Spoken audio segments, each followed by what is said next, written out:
Awesome. All right, want to get into it? Yeah, let's do it. Let's do it. All right. So this is my first time meeting George, but from some other podcast appearances and articles online, George has demonstrated a clear confidence rooted in effort, not ego. And while very well achieved, what I found most compelling is how he responded to being cut from the club soccer team his freshman year at Boston University, how he trained alone without attention, and how he treats leadership as something that we can do in private moments without showmanship or title. His journey is a shining example in what it means to put yourself in position to get lucky, not by worshiping outcome, but by preparing relentlessly and trusting the process. So, George Abunaw, welcome to the Walk On Way. Thanks for being here. I know, I'm happy to be here. Awesome. Yeah. We were just chatting a little bit before this, talking about, your life now in Boston, living in Back Bay, and, some stuff about soccer, U.S. men's national team. And I know a little bit about your background. Parents immigrated from Cameroon in the 90s, born in New York, moved to Connecticut. Education was a huge part of your household. Older brother played D1 soccer, walked on at BU, debut against Dartmouth, played at Cal, law school, lots of stuff. I don't want to spoil all of it, and I'd love to hear it in your words. Just kind of a synopsis of your story. And Yeah, I was trying to see how much detail to go into, but kind of like what you said, both my parents are from Cameroon, so soccer was really the only sport I knew growing up. I guess a little anecdote is I'm a Lakers fan, and people always ask me, why am I a Lakers fan? And I was like, because when I turn on the TV to watch basketball, because no one in my family cared about basketball, I would always see like Kobe playing for the Lakers. Yeah. So that's how I became a Lakers fan, even though I've never lived in LA in my life. Yeah. So that just shows you like it was all about soccer growing up. And I had my older brother, he's 4.5 years older than me, so obviously saw him playing and was always on the sidelines of his field and just trying my best to do what he did. So it was just never really a question that was going to be the sport I played, and I just loved it from a young age. It's what I always wanted to do, and I grew up in Storrs, Connecticut, so that's where UConn is. Mm-hmm. My mom was a professor there, so growing up I was always at college soccer games. I even have like a picture with me and my brother lifting the Big East trophy because we got that on the field somehow. That's awesome. And we're taking pictures of the players, so it was really awesome. Like as a young kid, probably as early as like 6 years old, I was telling myself I want to play college soccer. And obviously in my head too, I'm a Manchester United fan, so I was like, I want to go play college soccer, and then I want to go play for Manchester United. And then you just got like the education piece as well. And my mom, like I said, is a college professor, has her doctorate, so in my head, I was saying I was going to do all that, also get a PhD so I could have Dr. Abunaw on the back of my soccer jersey. Awesome. When I was playing the Champions League for Manchester United. So that just kind of tells you like the headspace I was already in as a young kid. And so luckily, especially because I had my brother, I kind of knew the pathways it would take to get there. So played for a lot of different club teams and travel teams in Connecticut growing up, and found my way to Oakwood Soccer Club, which was in the Development Academy, now in MLS Next. And I'd say growing up, like elementary school, middle school, I was always like the best player on the team. Like I was a striker. I was just like getting behind, score, like tap-ins, everything, like, averaging probably like at least like a goal and a half per game. I don't think they did like stats like that back then, but I would have loved to see what my middle school soccer stats were. And then I'd say like kind of the year that maybe changed things a little bit for me was 8th grade. So I got Osgood-Schlatter, which it's like the patella. So my entire like 8th grade year, like I could not run. Like I could barely move. Yeah. And I think in hindsight, maybe I should have like played the entire year. But I think like when you're a kid and you're like, I can like physically still play, I probably should play. Mm-hmm. But like I was just like not the same. I really like looking back, like even parents would be like, is he okay? But I was like, if I can at least run in some capacity, I'm gonna do it. Yeah. And so I think I started to get a little bit better, but like I had like lost a lot of like my speed. I had lost a lot of the things that like kind of like made me who I was. But luckily like my mentality had never switched, and I was like, I still like maybe need to retool my game a little bit. Like I still belong playing, with the best people. So I had left Oakwood for 2 years, and then I'd come back to them my freshman year, and it was clear like I no longer was like the guy. And I was actually a DP that year, freshman year, so like I was a developmental player. So like the full-time players, you had to play I think 25% of games, but then like the DPs you could only play I think up to 6 games a season, so like we didn't count against that. So that entire year, like if we had friendly games, I'd play in those indoor. I trained every single day, but I think I did only play like maybe 5 games that season. And this is Oakwood, like you what? This is U14, U14, so it's like okay. freshman year. And so I think at that time that even showed like early signs of the mentality I had where like that didn't bother me at all. Like I thought to myself, I was like, I'm in the right place. Like I'm playing against the best guys. Like that year alone, I remember in our preseason game, first game, we had a couple guys on vacation, and so I ended up starting the game, and we played against Philadelphia Union, and it was like the first year their academy, like it was there. So I'm starting at striker. I remember in goal was CJ Dos Santos, who's now the starting goalie for San Diego FC and MLS. Center backs was his kid Kyle Bruno. He ended up going to Leicester City the next year, played in their youth academy when they won the Premier League. Other center back was Mark McKenzie, who literally starts for the national team now. Left back was this guy, Matt Real, played for the Philadelphia Union first team for a while. A couple other first team guys, I won't bother with names, but then also like Brendan Aronson was playing, and he literally just won the championship with Leeds, has played in the World Cup. So just getting experiences like that, I was like, I'm in the right place. Like, just got to trust the process. Obviously, some people might be like, maybe I should go to like a different premier team, play high school soccer, do that path. But my mindset was always, I want to be amongst the best because I truly believe this is where I belong. And so after that year was a pre-academy year, my sophomore year. And at that point, I was like a full-time player on the team. And I'd say like the beginning of the year kind of started the same, but then I had a really strong end to the year, like was starting every game. The coaches even like singled me out as like a very like good player. And at this time though, I had transitioned from being a striker to they were now putting me like outside midfield, but like I wasn't fast. I didn't really like attacking. I didn't wasn't like much of a dribbler, but I was just a hard worker. And then I did a lot of good like defensive work. And so in my mind at this time, I was like, should I be in this position? Like, I feel like the best parts of my game aren't being utilized in the way, like, when I see a winger, I think, like, Cristiano Ronaldo. And I'm like, that's, like, who, like, I want to be if I'm a winger. But I was like, I can't do that. And so my friends actually make fun of me now because I tell them back then I would watch James Milner highlights before games because I was like, that's who I have to be. Like, I have to be, like, the team player who gets plugged in, like, follows the coach's instructions. Maybe I'll pop in with the goal and assist from time to time, but like I'm not gonna watch Neymar highlights before just does the job, before the fundamentals. game. So I'd say that was me pretty much that year, and then my next 2 years, junior and senior year. And I always thought to myself, I was like, I should probably play in like defensive midfield or something.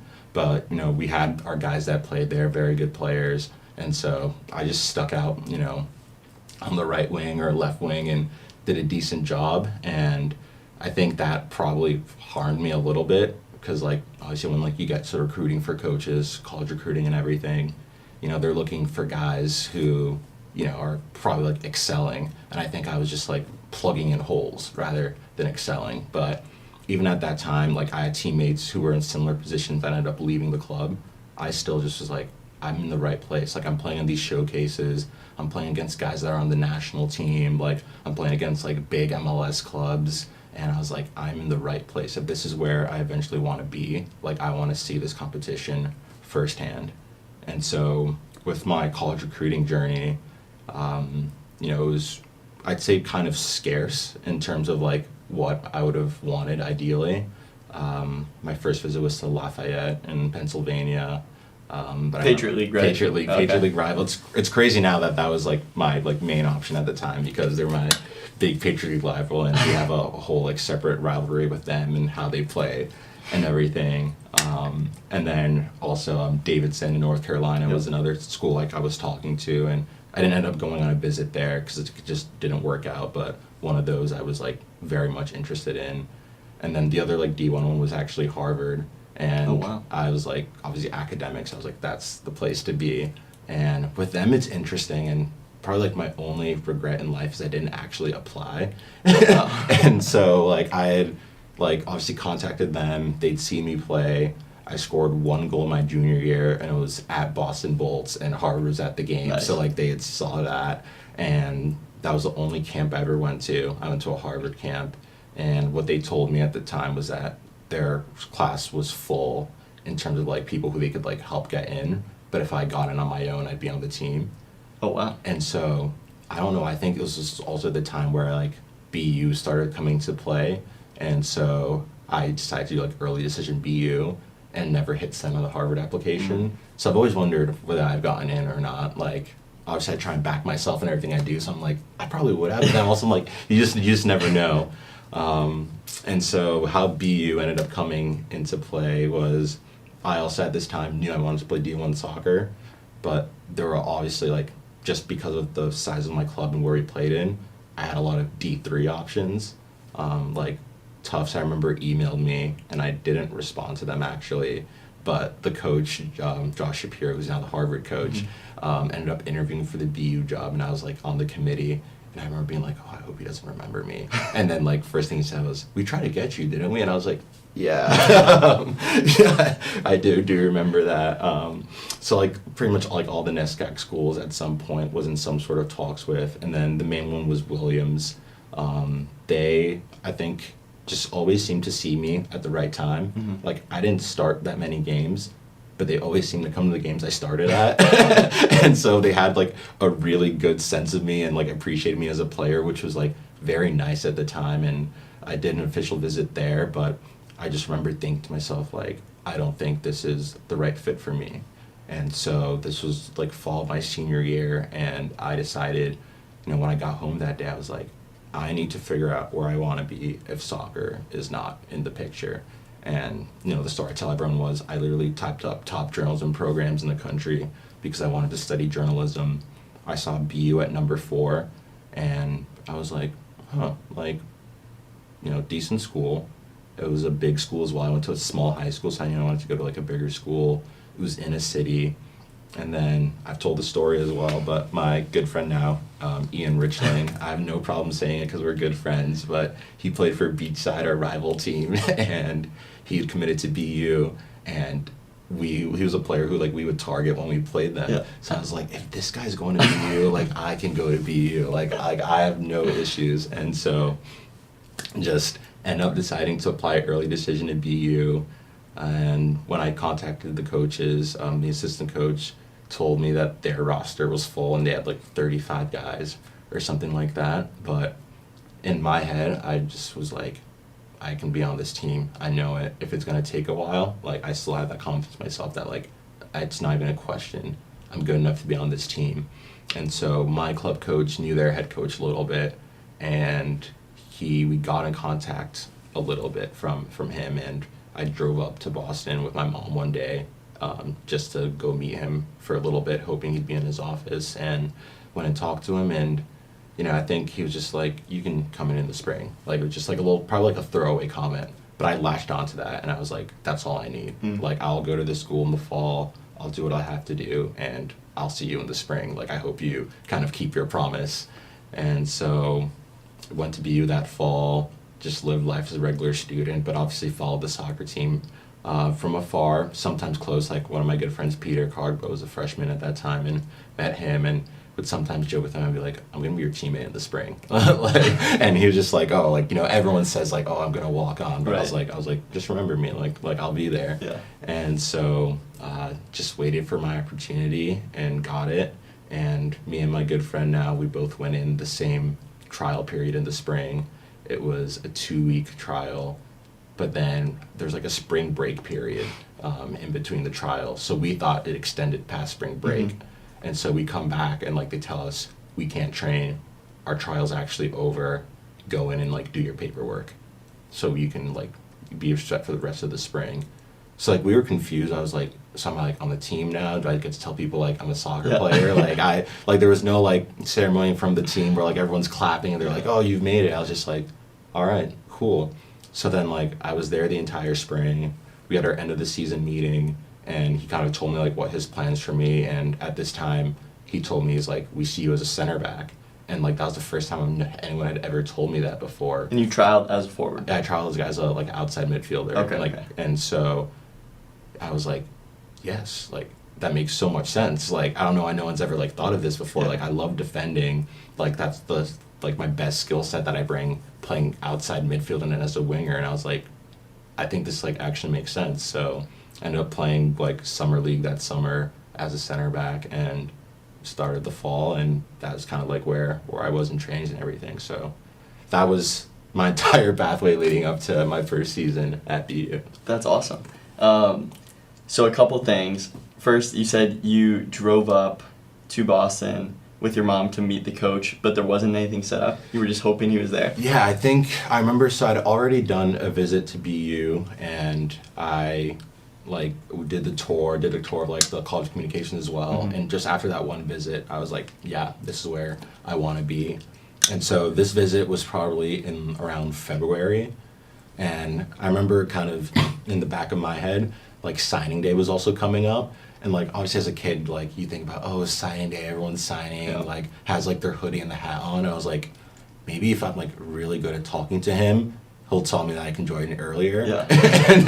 and so like that was also in the back of my head. I was like, maybe I can be like really convincing. Yeah. And so I think I had like emailed him and told him like I might be around, but like at the same time, like I know these coaches are busy and like they don't care about some guy who like he hasn't seen play and doesn't really care about. So I also like used it as like just another opportunity to go see the school as well. But I just remember thinking to myself, like, I just hope he gives me 5 minutes of his time. And I remember he gave me 5 minutes of his time, and I was happy. That's awesome.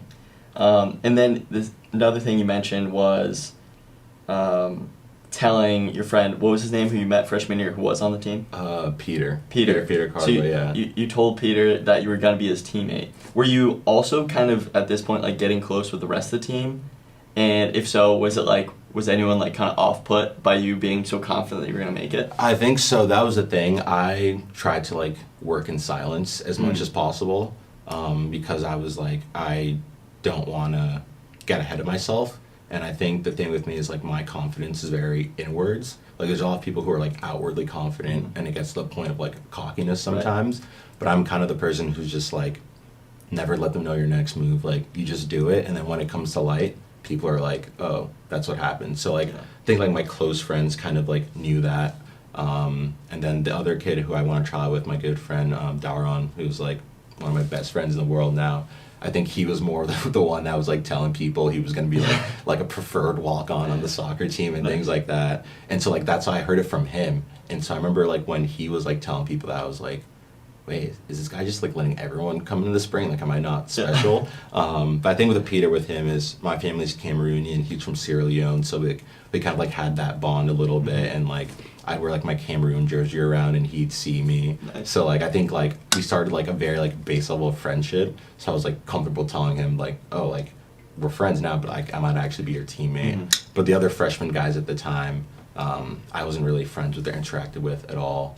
The only story was me and my friend, we started like a bagel delivery service at BU my freshman year, and I made a delivery to like their dorm room once. Oh, nice. And so that was like how like when I first showed up at training, they're like, wait, aren't you that guy that like delivered a bagel to our room? I was like, yeah, I am. I'm George. Nice to meet you guys. So that was really like my only interaction with anyone else on the team outside of him. That's awesome. Yeah. So you had your 2-week trial period. Actually, I want to backtrack a little bit. So you had an entire fall before that, and you tried it for the club team, right? I did, yeah. So can you tell me what happened there?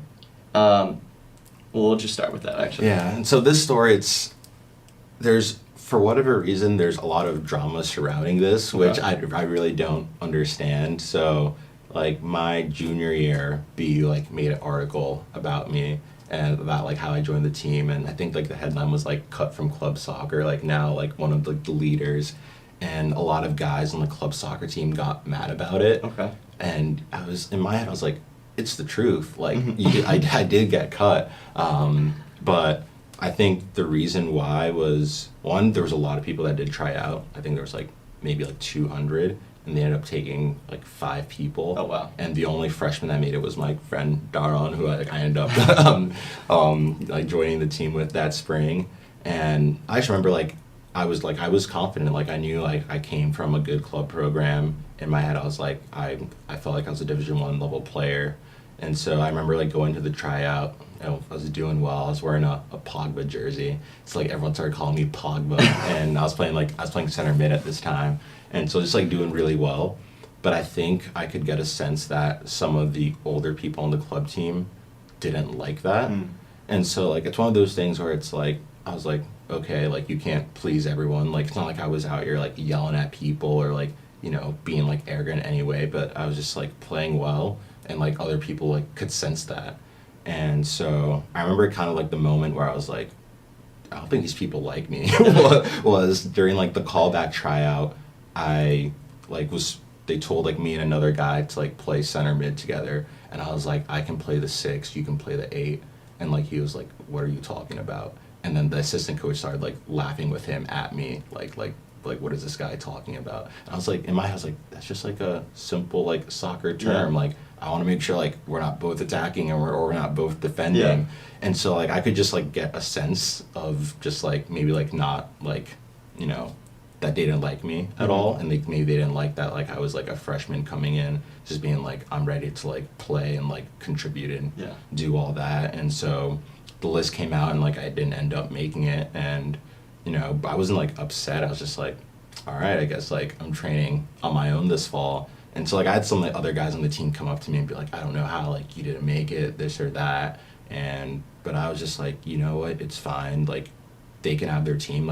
I still had friends on the team, and to this day even more of my friends joined the years after, and I'd go to their games and I was super close with everyone. So for me there was no dislike or hate or anything like that, and I even ended up joining them in the spring. But then before I think I trained once or twice before joining the full Division 1 team. And then that became a subject as well, because they were he ditched us for the D1 team. Yeah. And I was yeah, I did. I did. So yeah, that was kind of my whole club story. But I just remember thinking to myself, I just need to be ready for my shot. And I think I actually grew as a player so much at that time because I played a lot of indoor. So we'd always play futsal at the BU Fit Rec on Fridays, and I was never the most technical player, but I think playing so much indoor, so much futsal in a small confined space, just got my technique so much better in a short amount of time. And I think just focusing on a lot of the things that I knew I needed to work on also helped me, because I'll admit in high school I don't think I really ever trained individually outside of practice. So it was just I was doing the drills that everyone else was doing. But then now, I would get, one of my friends, Alvaro, I haven't talked to him for a little bit, but he was from Spain, and so, I'd go outside with him, drag him out, and I'd just be hitting, long balls, right foot, left foot, driving on the ground, driving it, a little bit in the air. I'd tell him, go out to the right wing, I'd get the ball, I'd play it out right, then I'd tell him, go to the left wing, I'd get the ball, play it out left. So I think that was, the first period of time where, I actually was what do I need to work on as a player? Yeah. And I actually worked on it. So it's interesting where I think my biggest growth as a player took time in a place where I wasn't playing on a team. Interesting. And I think I introspectively saw what I needed to work on and did it. So by the time I got to the training session, I was I'm ready for this. I'm ready to play at this level. So it was you kind of had the game sense already at the level, but it was just refining some of the technical skills. Yeah, exactly. Interesting. Yeah. I'm just really impressed by your response to getting cut from the club team. It just seems you kind of were able.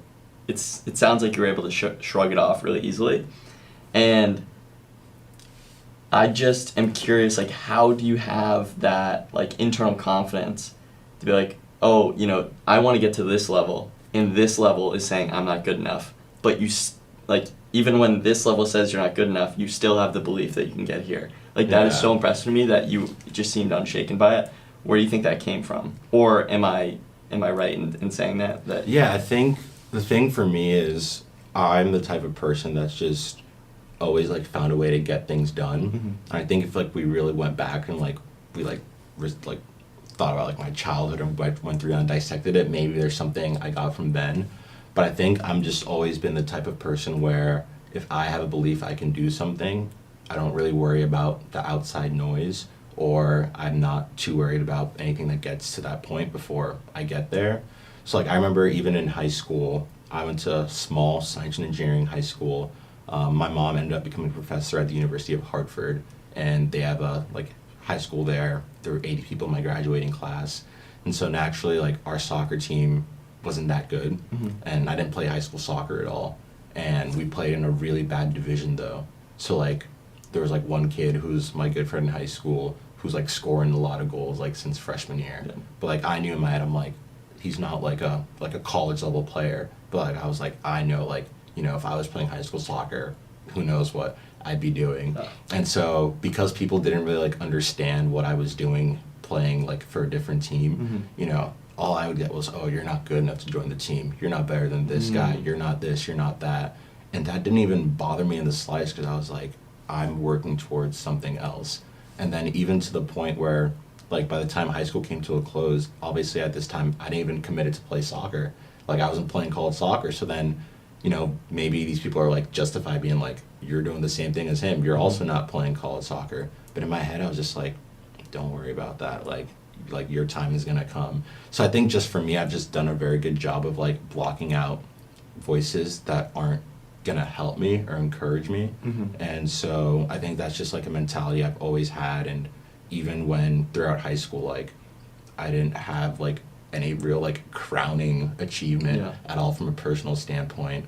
But once again, like I've said, like, I knew I was in the right place. Like, I can name all, like, the different professional players I played against, and, like, showcase I watched. Like, I went to the showcase, and, like, Vinicius Jr. was playing, and, like, I was there, and I'm like, I'm in the right environment. Like, even if, you know, things aren't going perfectly, even if I'm not the star of the show, like, this experience is what I need. Because if you want to be with the best, you have to compete with the best. And I didn't really care about getting, like, I don't want to say, like, fake flowers, but, like, just, like, getting a convoluted sense of go to a place where everyone's going to tell you you're great, and go play high school soccer and score 30 goals a season and be like, wow, like, George is so good. It's like, no, like, I want to be amongst the best, so I know exactly what my level is. And so I knew I could get there, and I knew I wouldn't be a star when I got there, but I've just always had the sense, like, I want to be amongst the best, and that's all I wanted to be. So when the club team didn't work out, I was like, okay, that was here didn't work out, but, like, up here is, like, what I really want. And I was like, I guess I'm gonna skip a level, but, like, I was like, I think that's my level anyway. So, like, that confidence, like, never left me for a second. Like, I never really doubted myself at all. I was just like, oh, this is gonna be, like, a really funny story one day. And it ended up being a really funny story. I can tell all these years later. That's awesome. I love that.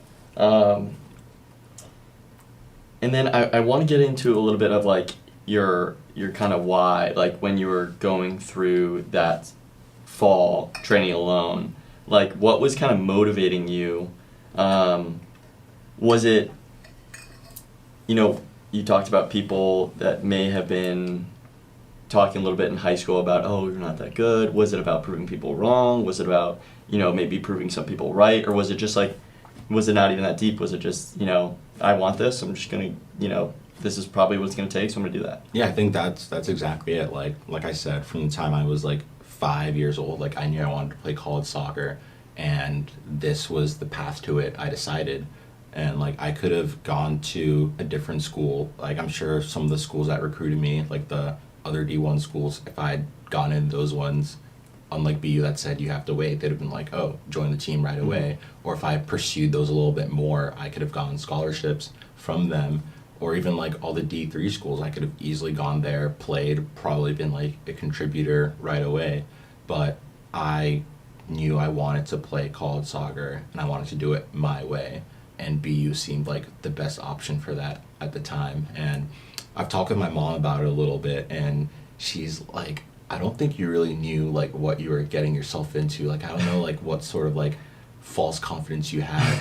Because in my head, like, I never even thought about what would happen if my sophomore year came and I wasn't on the team. Like, would I have, like, transferred? Would I have stayed and not play college soccer? But, like, it's kind of crazy thinking about it now, because, like, that thought never crossed my mind at all.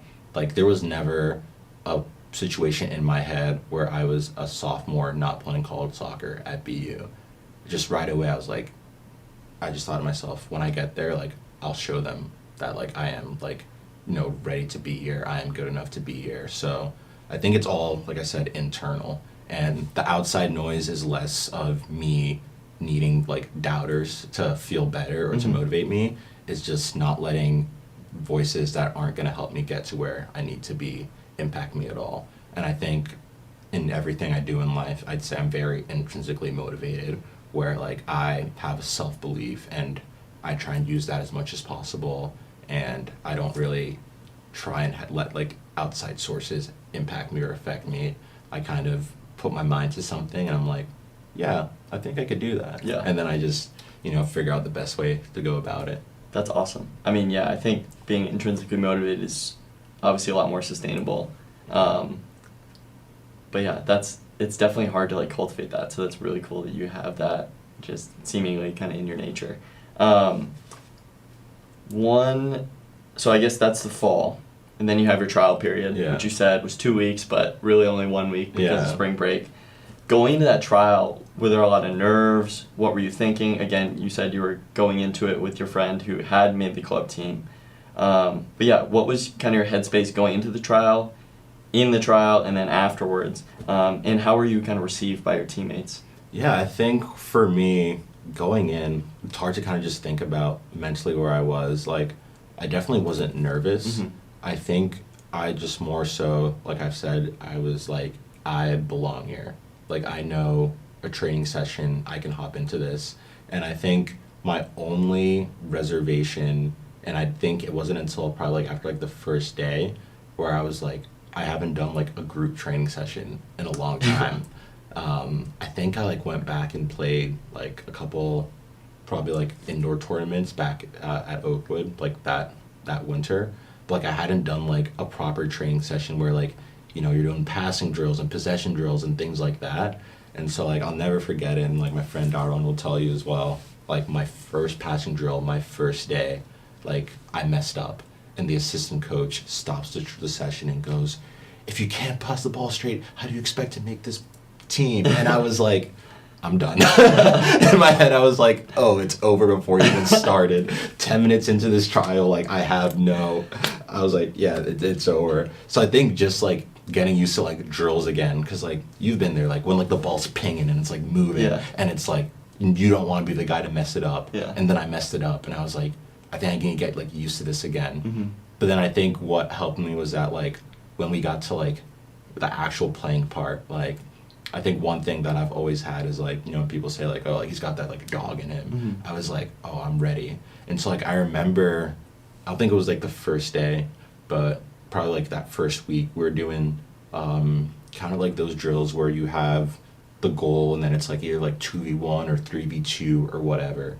And I was with someone else, and we were up against, like, the star striker at the time, another, like, I think, like, starter on the team, and then it was me and this kid who had just transferred from Maryland, and we were just, like, it was, like, a battle. Like, the ball was not going out. Both teams are just, like, fighting in it, and I think that was, like, probably the first sign of respect, like, I had gotten from people. Like, I remember the kid I was with, like, grabs my shirt, like, he's like, yeah, like, let's go. And so I think, like, that was a time where I was like, yeah, like, I'm here, like, I can compete, I can battle.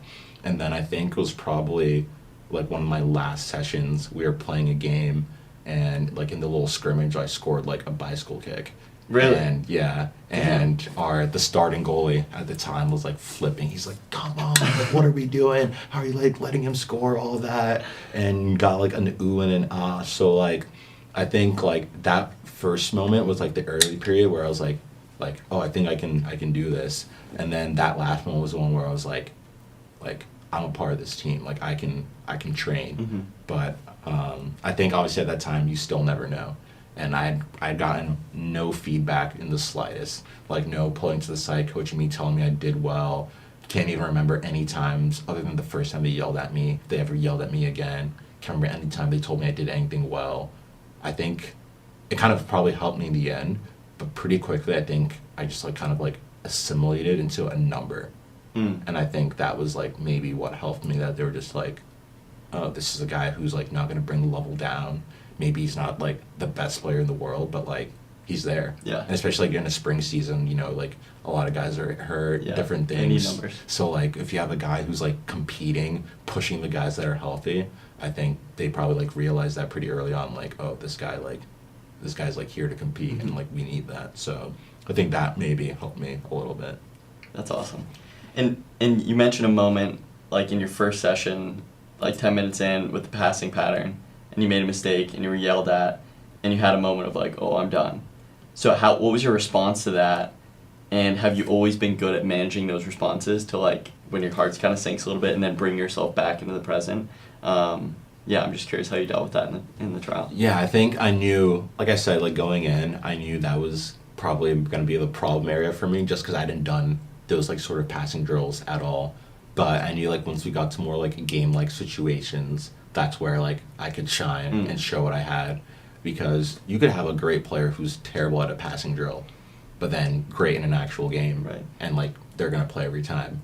But if you have a player that's phenomenal at passing drills but can't play in the actual game, they're not going to play in the actual game. So I just like remember like, obviously in my head, I know how college soccer works. It's like very fickle. Like coaches can make decisions about everything.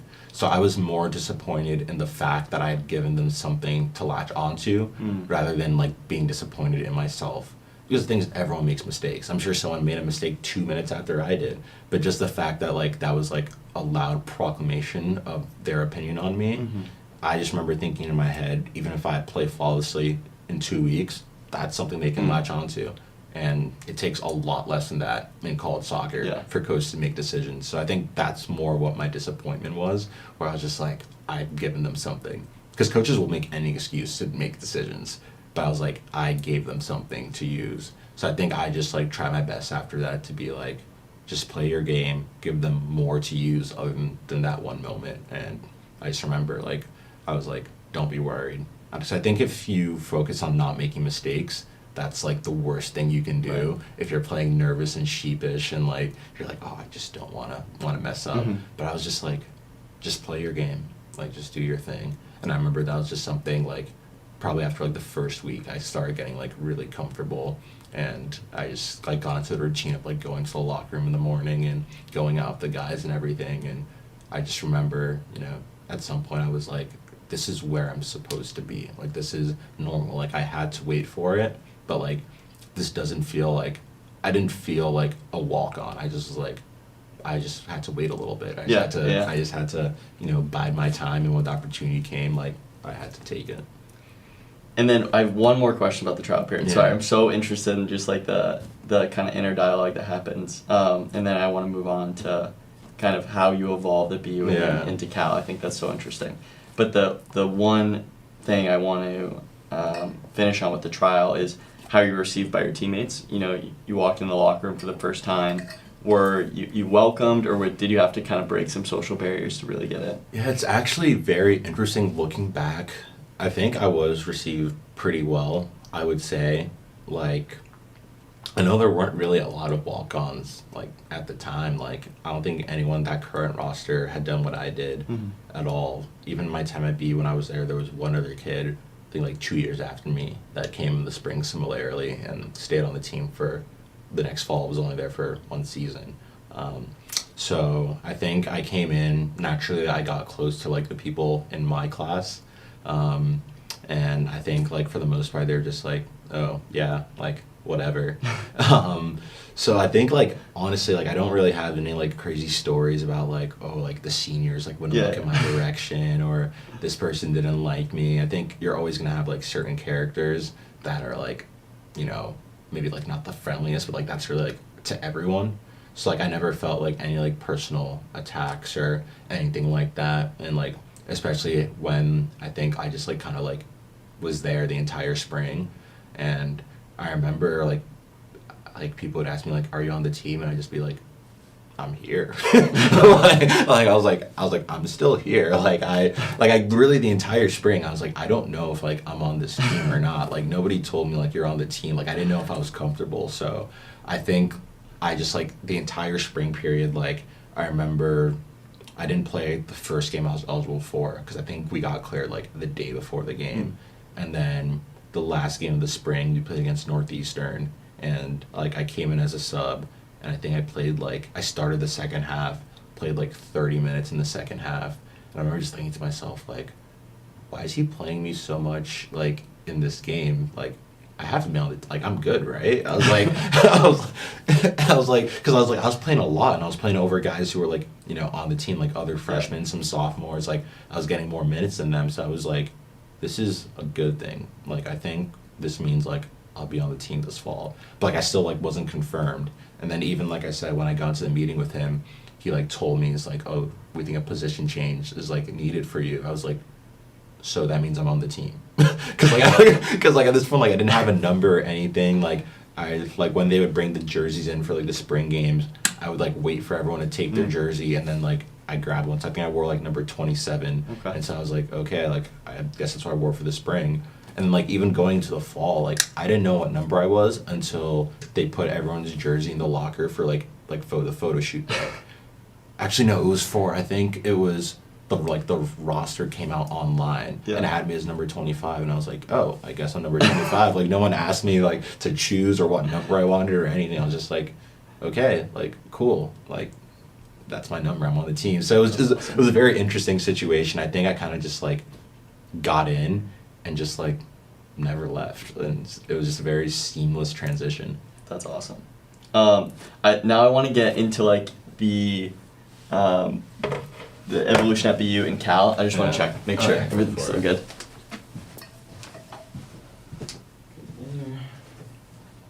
Yeah, sweet, awesome.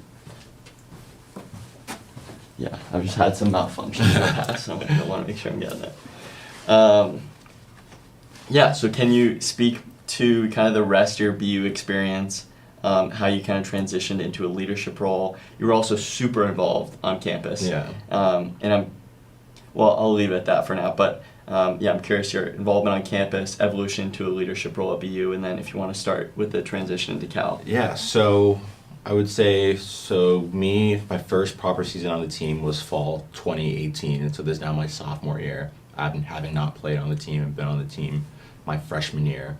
And so, like I said, that summer they told me to, we want to see you as a center back. So I played like in a summer league in Connecticut, only played center back, and that was like the first time I'd ever played center back in my life. And so it was like new to me, but I took to it like pretty quickly, I felt like, and I was like, it wasn't the highest level, but like I was the best player on my team, and I was like, very confident in the role and like, leadership as well, especially coming from a club team where like I wasn't like a star player. I was like shifted on the wing, kind of just like plugging holes. I was like finding my voice a little bit. I'm like, wait, like I have a good soccer brain. Like as a center back, I was like, I can like use this, and I can direct people, and I can like lead the line. So I was like, I think I like this. Like I think this is like, maybe I should have made the switch like a lot longer ago. But I think naturally, like I'm also a very realistic person, and going into the fall season, I was like, I'm probably not playing. Like I did play like a decent amount in the spring, but I just like, I know the way college soccer works. There were, I think, 11 freshmen coming in, so I was like, they're actually recruited guys. Like those guys are probably all going above me as well. And then at the time we had 3 senior like center backs who were playing like in a back 3. So I was like, they're already like the starters. So I was like, I'm probably not playing, but like I'm happy to be here. Like I'm happy to be here, and I'm just gonna keep training and playing, and like not take this for granted because I didn't have this last year. So going into the fall, we had like, I remember like during preseason, whenever like we like scrimmage or played, we had the 3 seniors in the back 3 who were all starting, and then we had like a secondary like back line. There were these 3 freshmen that came in who were all center backs, and then there was me. So like I don't like remember it exactly, but I remember like sometimes in training I would like be in the 3, like the backup 3 center backs. Other times I wouldn't be. And then our first preseason game, I was one of 2 people that didn't play. So I didn't play in the first preseason game. And then even my friend Darwin at that time, who I joined the spring with, he ended up not coming back and being on the team that fall. So it was kind of just me left from, the whole like walk-on duo that was there in the spring. And then even in our like remaining spring games or preseason games, I like played a little bit, but I think I played like on the wing like one game, and so I was like, okay, I'm not even playing like in the position they told me to play. I'm barely getting like training reps. Yeah. So I just thought to myself, like, you know what? Once again, you work to get here. Just do everything you can in your possibility. Keep playing when they tell you to do. When you're in training, play, and just control what you can control. And so, like, our first, I think, 2 games of the season, obviously I don't got off the bench. Third game, I don't get off the bench. And then, for whatever reason, our 4th game, so at this time, we had, like, our striker, Matt McDonald, he was just, like, on a goal-scoring tier. And we had our, like, backup striker, or our, like, 3rd striker, he, like, ended up getting hurt. Like, he had, like, a niggling injury. And, like, before we were playing BC, it looked like he wasn't going to be able to play. And so, like, the head coach comes up to me, he's like, we might need you to play striker this game.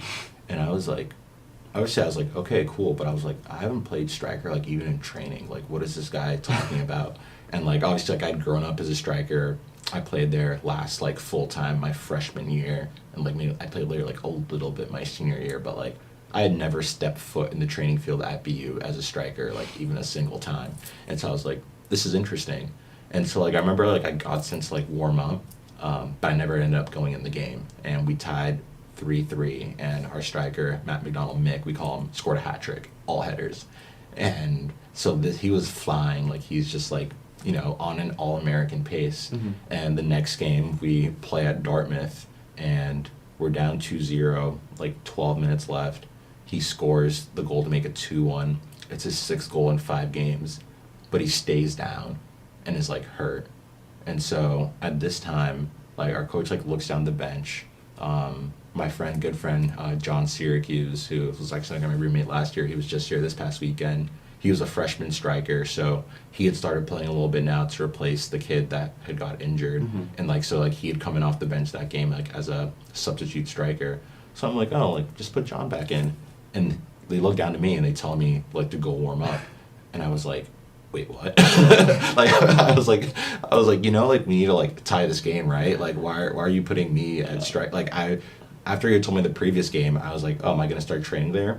Did not train there even a single time. So, like, they throw me on, and, like, I just remember, like, looking around my teammates, like, on the field, and, like, they look confused. And it's almost like I wanted to tell them, like, I'm confused too. Like I don't know why I'm here right now. And so I think to this day, like, I don't remember the game that much because my mind just went, like, blank. Yeah. Like, I don't even want to say, like, I was nervous. I was just, like, out-of-body experience. Like, lights were on, nobody was home. Like, I don't know what happened. Do you think just because it was so unexpected? Yeah, I think it was just, like, unexpected, and it wasn't, like, I think in a lot of situations when you go on the field as, like, a substitute, you kind of, like, know your role. Like, if I was going in, like, at center back, I'm like, yes, this is a position I just started playing. Like, every time I played in training, mm-hmm. It's been here. So I'm like, just do what you did in training. Yeah. But in this position, I was like, I don't have training. Like, I didn't train here. Like, I don't really know what to do. So I was like, okay, like, you watch a lot of soccer. Like, what do strikers need to do? Like, hold the ball up, lay it off, make good runs. So I was like, just do that. And so, like, 3 minutes in, I think, like, maybe I completed, like, 1 pass. Like, I get the ball, take a shot, hits off the post, off the defender, and goes in. And I just remember being like, holy shit, like, what just happened? And they, like, announced my name, like, scoring the goal in the stadium, and, like, I ended up playing, like, the rest of the game in overtime as well. And to this day, I think it's probably, like, one of my top 3 performances in college soccer. Like, I was just, like, connecting passes, laying it off, like, and, like, all of it, like I said, to this day, I don't remember. Like, it was like I was playing on autopilot. And I think that was just the catalyst for me, because then I started playing after that. Like, we played, our next game was against Princeton. I guess we just played a lot of Ivy League teams that season. Yeah. And we lost, but, like, I came off the bench and, like, played, like, pretty well. Striker? At striker. And then the next game, we played Harvard, and I started. And that was, like, my first college soccer start. Wow. At striker against Harvard. And I think at that time, like, obviously the first game showed the coaches that like, oh wow, like this guy can actually contribute. Our striker, like I said, at that time had gone down and gotten injured, and then the other striker had also gotten hurt. So now we're down our 3 top strikers.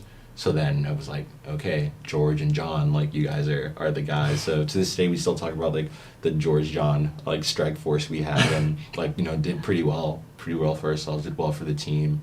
But I think the interesting part as well was obviously I had the background as a midfielder, which is what I came in as. Then I had the background as a center back where they told me it was where I was supposed to play. And then now all of a sudden I was playing striker. And so I kind of became this like stopgap where like there were games that like the Harvard game, for example, I started striker, played the entire game at striker, and then one of our center backs like pulls up right before overtime. So at overtime, I was playing left center back in the back 3 after playing striker the entire game. And then like the Princeton game, I came in as a sub at striker, and then as we were pushing for a goal, they moved me to center mid, and then last 10 minutes of the game, I played center back. And like there were multiple games like that, and at this time now I'm like, okay, like I'm a striker, like this is cool. I was playing there in training, and then the training before we played Holy Cross, they put me at center mid in the training session, and I was like, wait, what? And then I ended up getting in the starting lineup, starting at center mid against Holy Cross, like in our, I think like our second or third conference game, and then started like the next like 3 or 4 games at center mid, and then I ended up going back to striker later in the season. So like I was just kind of getting like moved around, but it meant I was playing, and so like I was like pretty like happy with like the way the season unfolded, and so for me that was just like a great time. And then my brother was also working in Boston, so like he was coming to all the games, so like that was like really nice. So I think that was just like a great season for me. Like I just loved it because I went in trying to be as realistic as possible, being like, all right, like you're probably not playing, you're still a young player first season, but then kind of just a lot of things worked in my favor, and I showed the coaches like, hey, I'm someone that like, can play anywhere, and that helped me get on the field and start games. And so I would say like that definitely helped me just like in terms of confidence, be like, I am like a Division I college soccer player. And I think on top of that as well, like I was still young, so I was 18. I was a sophomore, but I was 18 years old. So Wow. if I had played my freshman season, I'd have been 17 the entire season. So I think that was also like putting things in perspective too, where I was like, there's a lot of guys that like do like 5th years, like in high school, like PG years. They come in their 20s. Yeah, like I don't even get me started on my teammates who like were 22-year-old freshmen. So like at that time I was like, you are so young, like you can like grow so much, like this is just the beginning. And I think that was also the message from the coaches after the season as well, where they were like, it was great what you did, but now we need to find a home for you, and like can you be the guy that like has this position that he makes his own. And for me I was like, I agree, like I think that's the next step. But then, as you would have it, I started getting the injury bug right after that. So heading to the spring, I got a concussion playing back at home over winter break, and was out for like 2 months. And then I came back, trained for a week, and then that week fractured my ankle. And so then was out. They said like I was supposed to be out for like a month, and I was supposed to play USL 2 that summer in Charlotte, North Carolina. And so like I really wanted to get back for that season. So I was like, oh, like only a month, like that's great. So then I got back playing, trained a little bit, but then as soon as I went to Charlotte, like my first training session, like I hurt my ankle again, and I was like, I don't think like that was like the right timeline, because even then I was like moving very gingerly, but I think in my mind I was like, I just really want to play. And so it ended up being a 4-month recovery. Wow. And I remember I made the decision to like leave Charlotte to come back to Boston to do my rehab. And at this time, like the coaches like weren't like checking up on me or anything. Everyone kind of was like doing their own thing for the summer. But then when I came back the second half, obviously like I was seeing them, and they're like, you're still hurt? And I was like, yeah. And I still remember like they told me, they're like, are you ever like gonna be healthy again? And I remember just like thinking to myself, like, that like flipped the switch in my brain. I was like, I need to be fit for preseason. And so like miraculously I started like running again probably like a week and a half before preseason. Started touching a ball like I think like maybe like 4 days before preseason, my first time like actually like playing soccer. And then we did like the beep test the first day, and I think I was like top 5 in the beep test. Wow. And I remember like the coach came up to me, he's like, I don't know how you did that. And I was just like, yeah, like I'm like, no, nothing's gonna stop me. But I think the issue was that once they had kind of like ruled me out, and I think it makes sense. Like I wasn't an established guy. Like I did fill the holes I needed the year before, but at the end of the day, I wasn't like one of like the guys on the team. So like I wasn't in the plans because like they were like, oh, he's hurt, and so like it took me a while back to like win their favor and like realize that like this is still the same guy that was here last year. Mm-hmm. And then as soon as like I started finally like building up that goodwill of them again, I got hurt again during the season. So then that year kind of just became like, oh, And that was the ankle as well. that was, I think, like I just had like a weird like hip flexor injury, like where like I just like was like probably like 2 weeks in the season I couldn't play. Like I came back and I think I played like 1 or 2 games maybe. So I ended up playing like 5 games all off the bench that season, like very unceremoniously. And we ended up getting a new coaching staff after that season. And so I was like, this is like the breath of fresh air I need. And I think at this time, like I'd also like kind of grown into like one of the more experienced guys on the team. My entire class before that 2019 season, my sophomore year, somehow all ended up leaving. Wow. So, like, of all the original people in my class, I was the only one left, and I wasn't even in that class to start off with. And so, I think, like, with that happening, like, after that season, so the fall of the season, I'd be, like, a senior, I was like, I think, like, it's on me to be, like, a leader now. And I think, obviously, at that time, like, I wasn't starting games the way I had the year before, but at that time, I was also kind of building myself more in the athletic department, taking on different roles. And I remember when we were searching for the new coach, like I talked about a little bit, like I got put on the committee for the head coaching like search. And I know some people were like very confused. They're like, why is this guy like he barely played this past season? Like, why is he like on the committee? But I think I had like just really show myself to be a leader in like little ways and show that like I care about this school, I care about this program. So while I would say like my on the field self got stunted and didn't progress my first season the way I wanted to, off the field I think I really came into my own. And like even just like as a human being as well, like I got a lot more mature. Like I saw things clear, like post college as well, like just like thinking about like, oh, like what's my life gonna look like, timeline. And I think it makes sense. Like I said, I was 18 years old. Like, you know, I'm not saying 19, you're a grown man, but like, I was like, okay, like you're getting older now. Like you're not just like here to take part. Like you're here to like, you know, be a guy. And if you can't be the guy in the field, be the guy in the locker room. Like I remember like we had a freshman at the time who was like starting every game, but I could still see that like his confidence wasn't always there. And I was like, dude, like you're a starter. Like your first year, like that's massive. Like, be the like you can be the guy as well. Like this is a massive opportunity for you. So like I think just like showing that side and growing that side of myself was something very important I did at that time. I was happy about. And then when the new coaches came in, I was fit and healthy again, so I was excited. We did the beep test once again. I came in 3rd place, so like I showed them I was like fit, ready, raring to go. We had like the first week of training with them. Like I did super well. I remember the coach after the first week was like, I see you as like a right back. And I was like, I'd never really played right back before, but I was like, another position change, like let's do it. And then unfortunately, just because this was the period where things were just like going wrong for me on the field, I got mono, which was just like very random. This is junior fall? Junior spring. Junior spring, yeah. Okay. And so I get mono, and like this was like the sickest I've ever been in my life. Like I had COVID 3 times. This was 10 times worse than all of those. Like couldn't eat or drink for like 2-3 days. And then by the time I got better, I got told you can't go to practice for like a month because like they didn't want me to like, I guess like infect anyone or contagious. So I lived in a building that like overlooked the BU field. So like literally for a month I was just watching the guys like train under the new coach, and I was like, this is so sad. Like, this was supposed to be like my moment where like I was healthy, I was ready to go. And then even after I got over the mono, I was like, I feel good, like I feel ready. But I just like couldn't even be there. And that just like that hurt me so much. And then when I was finally able to get back, I think like I like trained for a week. I remember we played like a scrimmage, I scored, I was like so happy.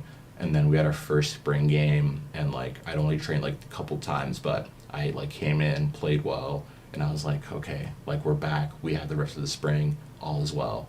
And then COVID happens, and obviously we all know everything COVID entailed, and so that was just also a tough period. But then I think once again, obviously I had been building myself off of the field, and that even like went even further during COVID because you did need a leader to like bring everyone together. So like I was organizing team Zoom calls, organizing different things, like making sure like we stayed together. I was like running our social media at the time, so like I was like everyone like send a video juggling and then like kick it to the side so it can be like a pass the ball challenge. So like just like little things where I was like, okay, like not only me but no one else can grow on the field right now, so let's like try and grow off the field.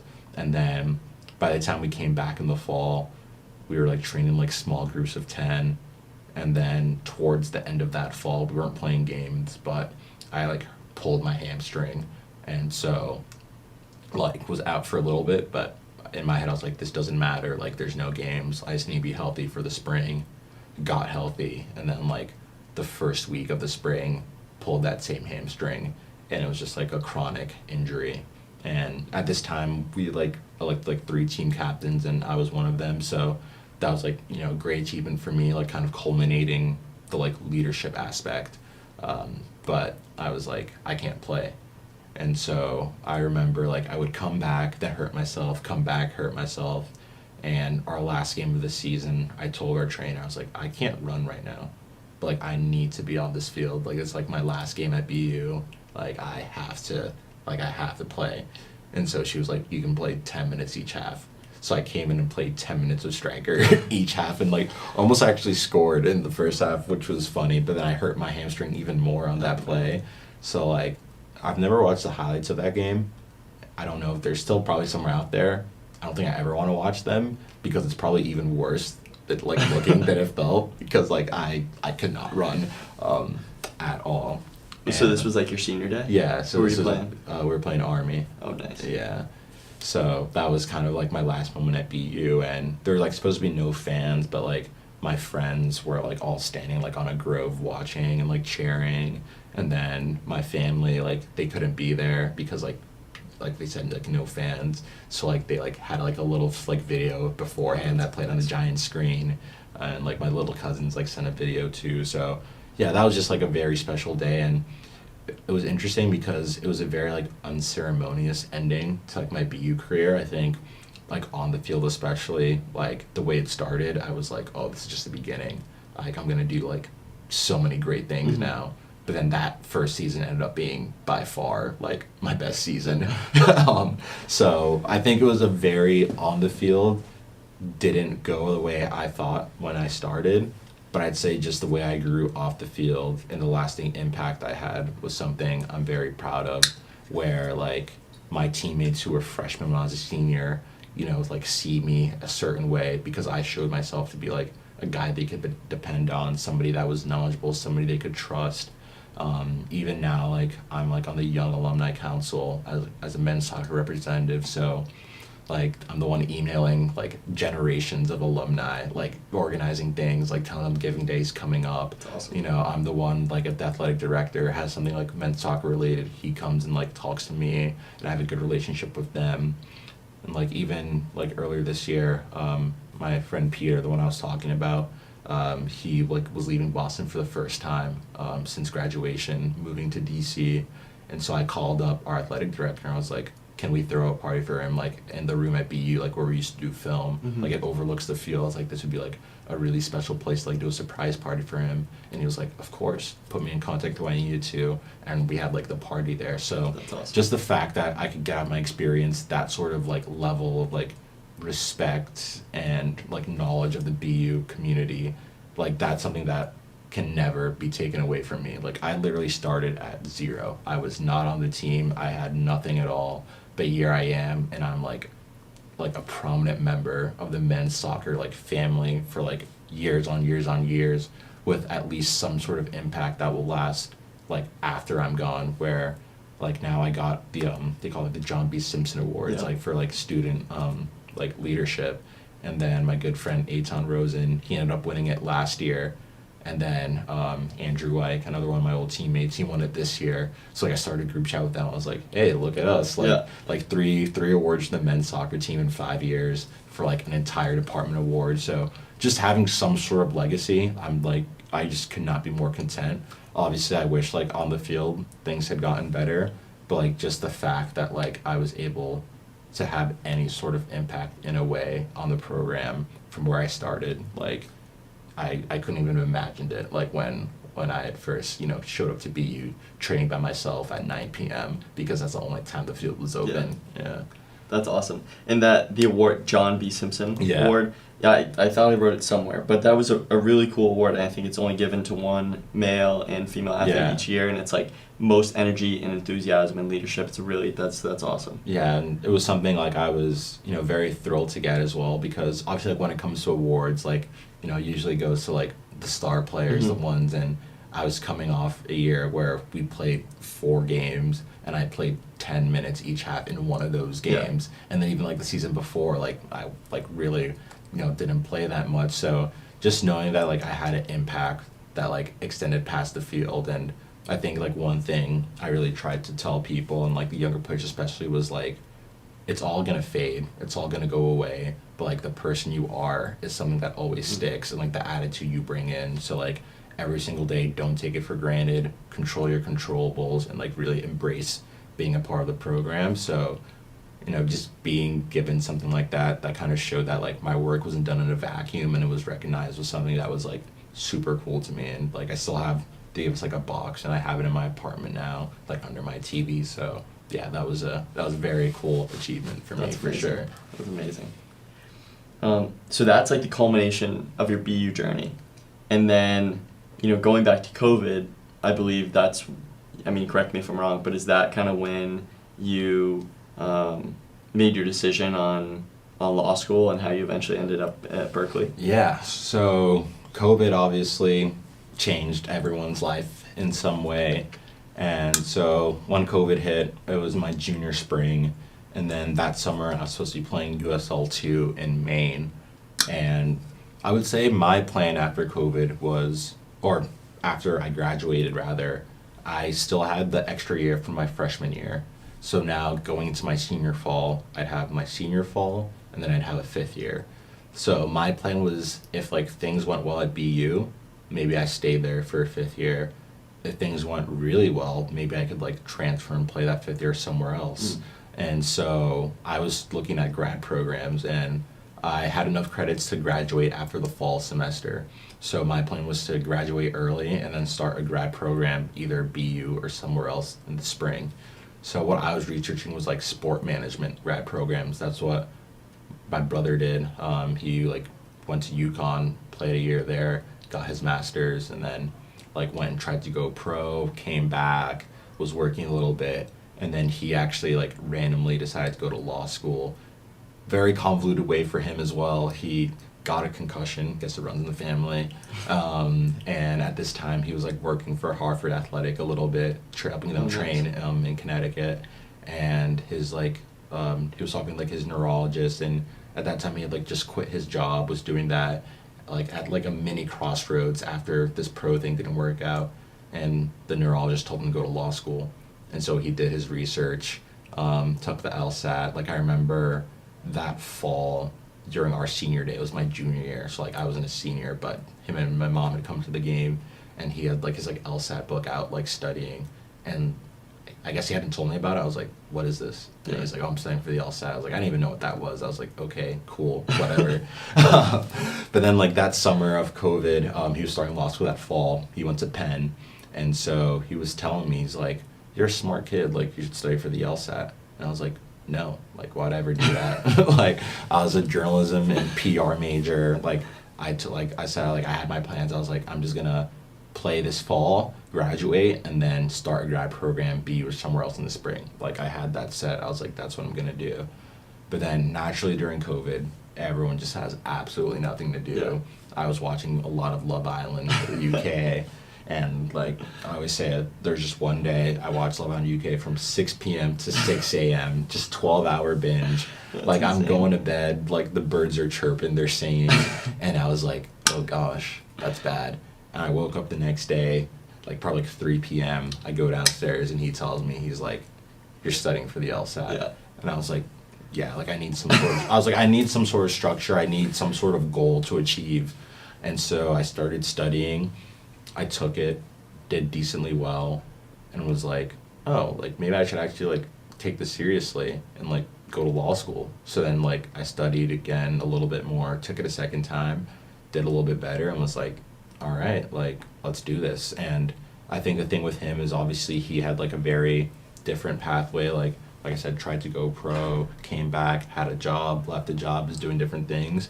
And I was just like, why not go straight through at the time? Like, why not? And like I said, like I was young at the time, so like I was 20, like I hadn't even turned 21 yet.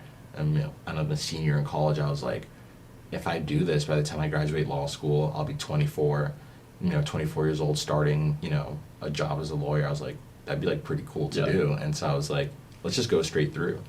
But then that also, I was like, but then soccer. And obviously the year before hadn't gone the way I thought. COVID was happening now. It's like the season was up in the air. And in my head, I was like, I don't think like I'm done with soccer. Like I think I still want to do that. And so we like had found a guy that played college basketball while in law school at William and Mary. And like I talked with him about his experience, and it was funny. His first thing he said was like, "Don't do it." He was like, "It sucked." But then playing in law school.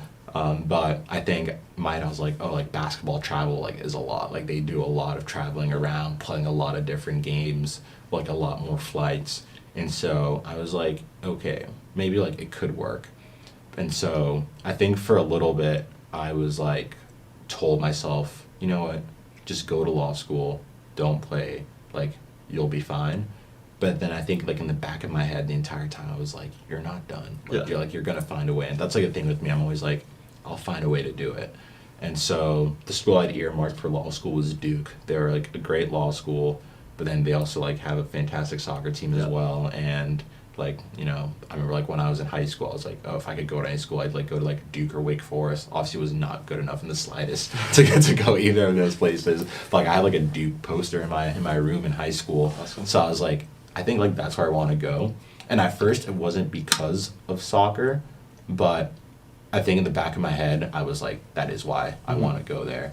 And so ACC. Yeah, and so I like applied, and that was actually the first law school I got into. This was in December of my senior year, and I remember like I had a meeting with like my coach in the fall as we were talking about like future plans, and I told him, I was like, I think I'm just gonna go to law school. And he was like, yeah, like that's fine, like happy for you, all that.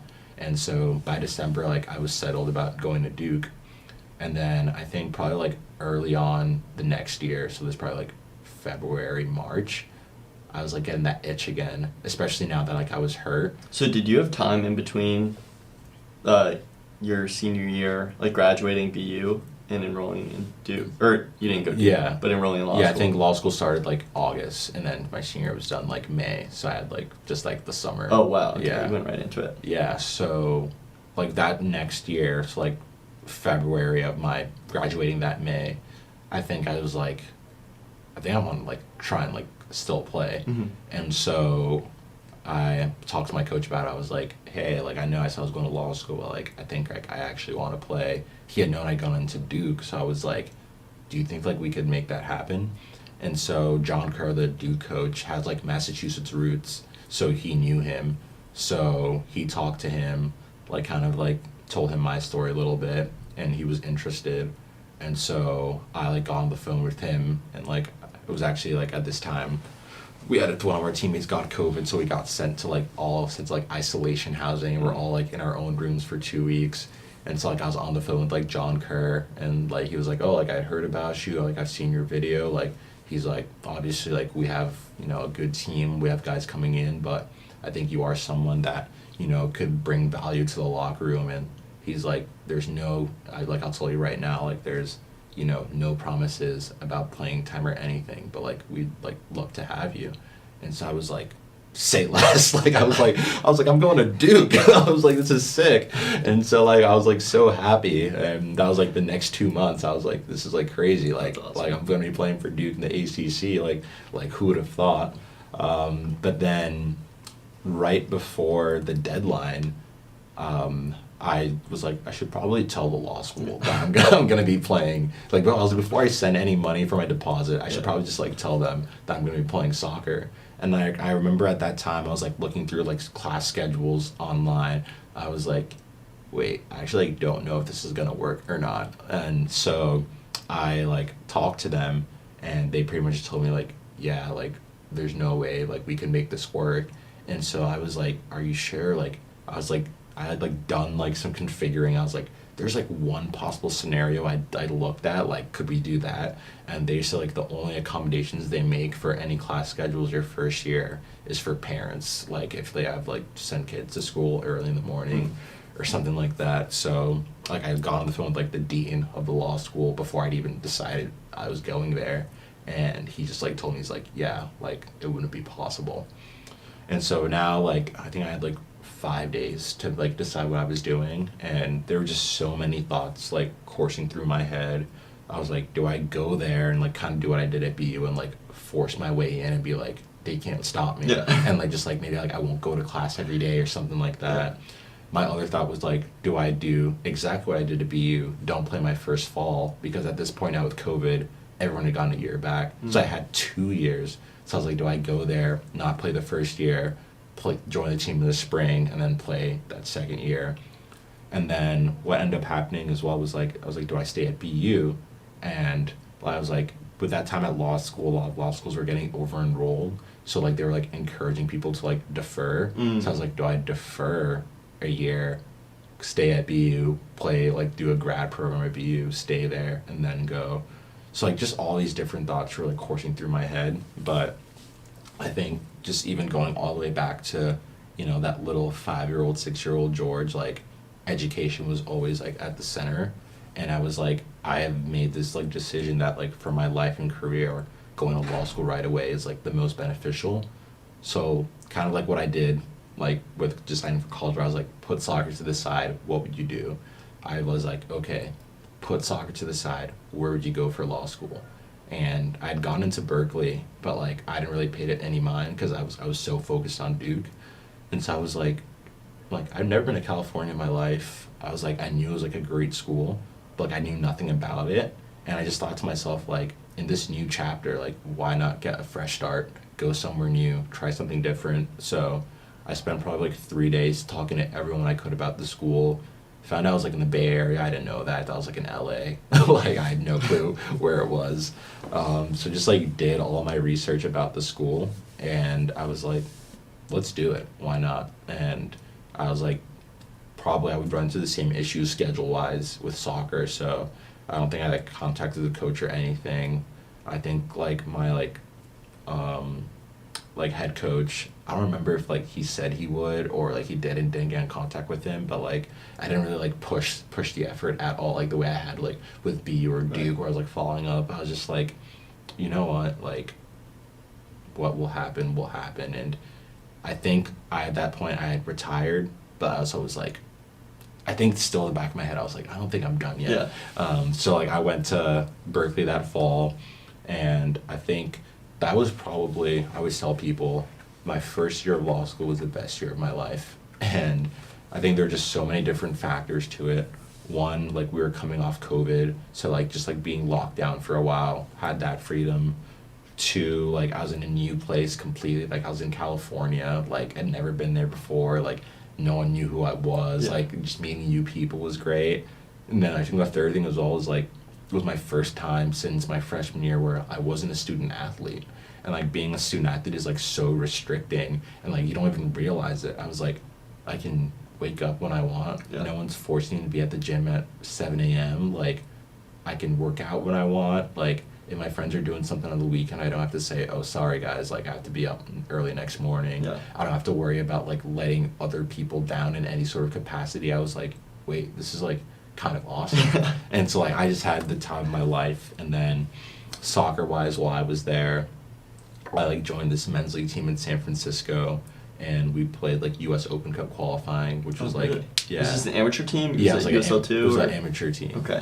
Just like a men's league team. Cool. Like my brother had seen like an Instagram ad that they were playing the U.S. Open Cup, and he sent it to me. So like I DM'd them. Yeah. And like that was probably like the most fun I've had playing soccer. That's like awesome. I was playing center back, and like I was just like doing really well. Like the coach loved me. Like we're still in contact to this day. Like she's amazing. That's awesome. And then like I like decided to play like on the club soccer team at Berkley too. Nice. Which is really funny because it was just like the level like wasn't great, and like I was older. It's like it was funny too because like they're like, oh, you're in law school, you're so old. I was like, I'm 22. Like there were other guys on the team that were, or wasn't even 22, I was 21. I was like, there's other guys on the team that were like also 21 Yeah. who were like juniors. Yeah. But like I was just like having fun with it. Like I would like get the ball sometimes, just like dribble the entire field. Like it was so great, and I think that period of time helped me a lot because I come off the back of an entire year of COVID where like you're barely playing games, training in small groups, and then also I had my injury struggles. Then go back to 2019 season for me, my sophomore year, where like I was injured pretty much the entire year. So that was like the first time since that first season at BU, now 3 years in the past at that time, where like I was playing consistently, I was having fun, and like also like I was like, you know, pretty much like the best player every time I stepped on the field. And like I was like, wow, like soccer is so much fun.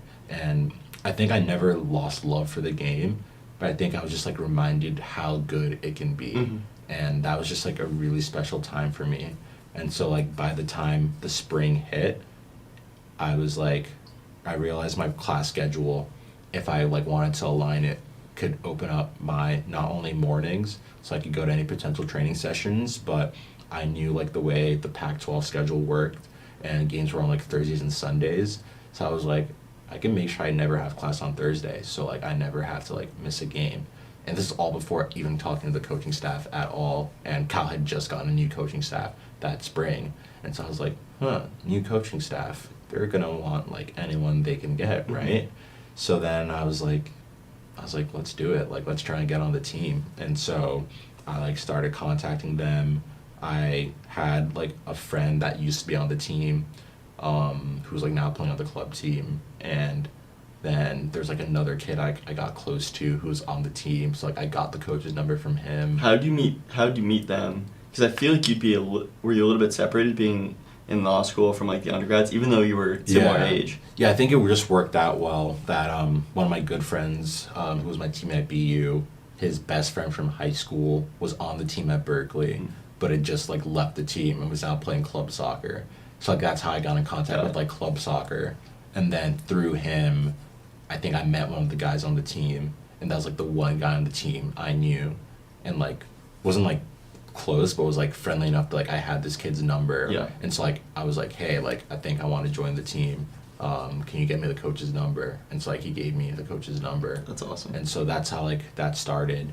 And to be fair, like I will say, it was a very like hard process to get on. And even now, like I think about it, I'm like, that doesn't like really happen, like where like you have guys join in that fashion.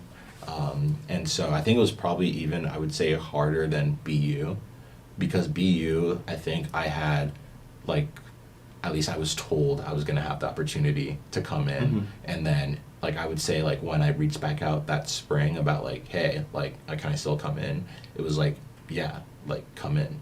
But like at Cal, like I wasn't like really like getting any responses to my calls, wasn't really getting any like text responses or anything. Like it just like it was proving a lot more difficult than I thought. Like I thought I was like, hey, like I was like, you know, played D1 soccer at a different school.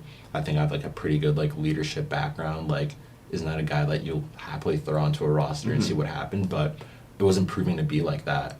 And so there was a guy, Matt Fondy, who I played on that men's league team with, and he was a former pro, played in the USL, and then he had like a school and soccer program he ran in Oakland, and I saw that the Cal team went to his school and like his program, and was like doing some work there.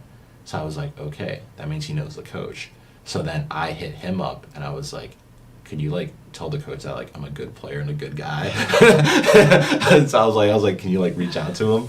So I think like I don't know what he said, but the coach finally like responded to like my calls or email or whatever it was, and I talked with him, and he was just saying like maybe there's a chance. He like there's one guy that like might not be coming back, so maybe they'll have a spot. It just like wasn't very like certain at all, and so then I was like, all right, I'll just reach back out to him at the end of the summer. So by the end of the summer, like I still wasn't like guaranteed anything, and then I finally towards the end of the summer contacted him, and he said like I could come in like I think like a week or two into preseason. So like they would already be in like the swing of preseason, and then I'd be coming in. And so I contacted the kid on the team I knew again. I like trained with them during like a couple of captains practices. So like that was the first time like I really had met any of the guys on the team, and like it was really funny. Like I remember they were like warming up with their like trainer at the time, the strength and conditioning coach, and I was doing the same exact warm-ups on the other side of the field because I was like, I'm not on the team, so like I was like, I don't really like, I'm not gonna like hop in line with them. And so like I think like my friends like mentioned that. I think that just like showed once again like my maturity level. Like I was like, I'm not new to this. Like I've been around college soccer for a while. I wasn't like, oh, I'm just gonna like do like juggle on the side while they're warming up. I was like, if they're doing like a full warm up, plyometrics, all that, I'm just gonna copy exactly like what they're doing. Like why not? And so like they found it funny at the time, and afterwards they're like, that was like a very like a vet move from you to do. And I was like, yeah, it just like made sense.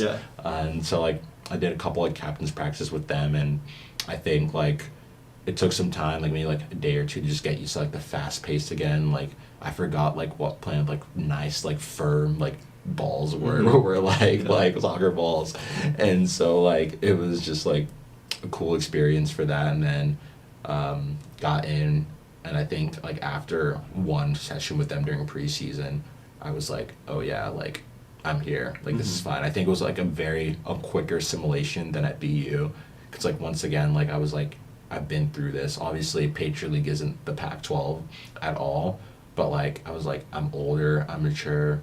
The last time I had played a proper college soccer season, I was 18 years old. Now I'm like 22, and so I was like, okay, like you're a man, like you're ready to play. And so I had 2 sessions, and then once again, just bad timing, I got COVID, so I was like couldn't be around for 10 days, which was my entire trial session. And so I came back, but I proved myself over those 2 days and got on the team. That's awesome. And you had 2 short trial periods. Literally once again, just like something happened. So yeah, I got on the team, and like I remember like they were like, oh, go to like the equipment room to like get gear and all that. And I remember the equipment guy was like, what number are you? And I was like, they didn't tell me what number I am. He's like, showed me like all the options, and I saw like number 4 was available, and I was like, can I like take that one? And he's like, yeah. So I was like number 4. Obviously like this was after they had done like media day and all that, so like I had to do media day, I think with the water polo team or something. or I think it was like the swim team, because like they're a winter sport, so I had like my own solo like media day. And then I think at that time there were probably like 2-3 games into the season, so my first game on the roster was the 4th game of the season. And so like I remember like I posted a picture on Instagram, like just like of my jersey. I forgot like what the caption was like on my story, but that was like my most like liked story ever. Like people were like liking it, like commenting. They're like, what? Like wait, what is this? You're playing? Like this is crazy. And like I post like a picture of my media day, and people were like, oh my gosh, like dude, like what the heck? Like how are you playing right now? So yeah, that was kind of the story of how I got there, and it was just like. Just a great experience. And so that was your last year of eligibility, right? That was my last year of eligibility. Yeah. And I saw you mentioned this on the denting podcast with your Cal teammate, but was it your senior day game for Cal against Stanford? Yeah. I watched those highlights. It was class. Yeah. No, that was so.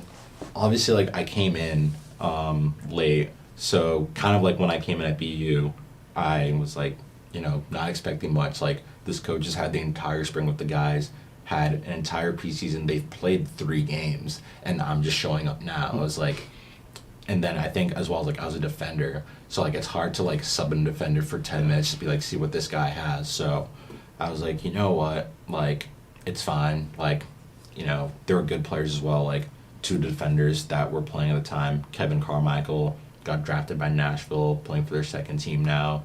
And then like Wyatt Meyer also got drafted by Nashville first round, plays on the MLS team, start MLS games. So, and my other friend Jack was actually texting him today. He plays for Las Vegas Lights in USL. So like these weren't slouches. Like these were like quality players that were playing.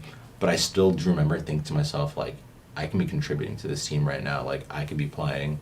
And I thought I had been playing well, like in training sessions as well. Like whenever like we had like a second team game and like we're playing the first team, like, you know, I'd always like lock guys up, like make big tackles and stuff. I think like the thing where maybe I could have been better was like still those like small like drill training sessions, because I think everyone, even if like physically on the field I was like, they don't scare me, like we're just very technical guys. And so like during like a passing session, small possession, whatever, I definitely feel like I could have been better. But then when it came to like the actual games, like when we were playing guys, I was like, nobody phases me like at all. And if we did like small sided, like I would like, you know, pop in, use my old striker instincts, like score goals. And so like everyone kind of knew like I had like a good shot on me too. So like I became like cult hero status of like the post like first team game, like second team training session. That's awesome. Like when all like the guys who'd played the game before like watching and like scoring like a game winner and things like that. So like I think I was like building up a lot of like rapport on the team where they're like this guy's like he's got something to him. But I just like never really got the chance like during the season. And then when it came to our last game, it was our senior day.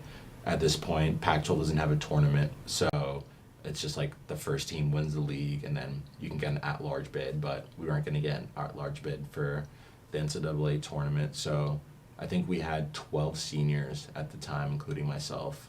And so our coach decided to roll out like an all-senior lineup for that last game. And so I was, you know, getting the start. And at that time, I'd only played 2 games for 10 minutes each. Wow. So in my head, and like once again, this was just me, I don't know if just being not pessimistic, but just like realistic.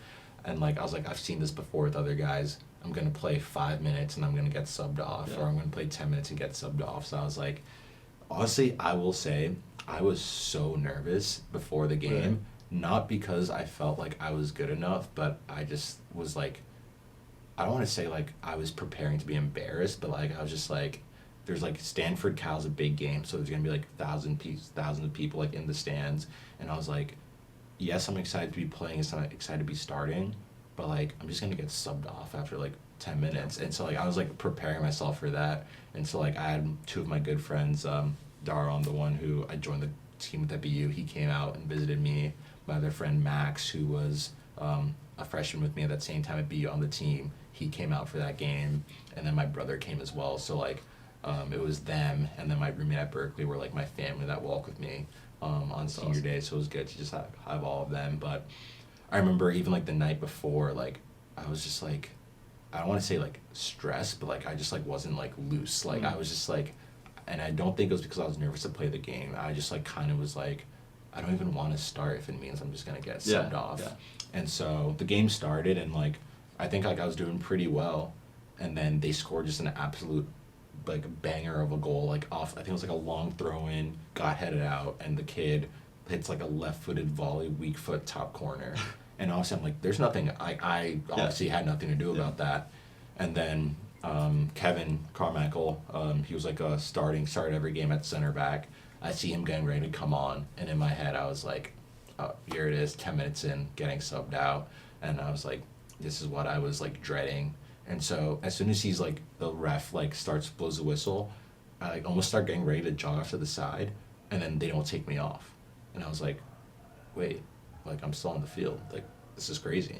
And so like I kept playing, and like was just doing like really well, and like I could even like hear like, you know, the coach on the sideline like clapping me on. My teammates were like, holy shit, like this guy's like balling out a little bit. And like I remember at halftime, like, you know, we're doing like our team talk, everything, and like the coach like says the lineup, and I'm in, and I'm like, wait, like I'm still playing, like this is awesome. And obviously, like, fitness-wise, like, I hadn't played, a full 90 minutes, yet alone, and not even a full, like, 45 minutes. So I was like, I guess I just got to keep going. And so I think, like, the adrenaline was just in me. I was like, you got to finish this game out. And the coach comes up to me, he's like, are you good? And I'm like, yeah, like, I'm great. And so just, like, ended up playing the entire, like, rest of the game. And we lost 1-0, but, like, other than that, them scoring, like, that, insane goal, like, I was just locking it down. Yeah. And I think probably around, like, halfway through the first half, like, I made this, like, big tackle on a kid that actually plays for, like, Atlanta United now. And I think I just remembered, I was like, these guys are good. Like, Stanford was, like, the fifth ranked team in the country at the time. But I was like, these guys are good, but, like, you're a man. And, like, I was like, you're 22 years old. Like, these kids are, like, 20. Yeah. Like, you're bigger than them. Like, just use your strength. So, like, the left winger now, who's, like, once again, like, all these Stanford kids are, like, pro players now. Yeah. Like, I just remember I put him on the ground probably, like, 3 times. Yeah. And, like, every single time I was just like, buddy, you're more technical than me. You have a professional future. But, like, I will never let you get by me, like, during this game. Yeah. And so, like, I just got that confidence in myself. And, like, I think it was, like, the opposite, I would say, of my first game. And it's interesting because, like, I just think about the parallels between my first game and my last game. Both games, I was, like, in a flow state. Mm. But the first game I was in, it was, like, a flow state where, like, I couldn't even think. I didn't know where I was.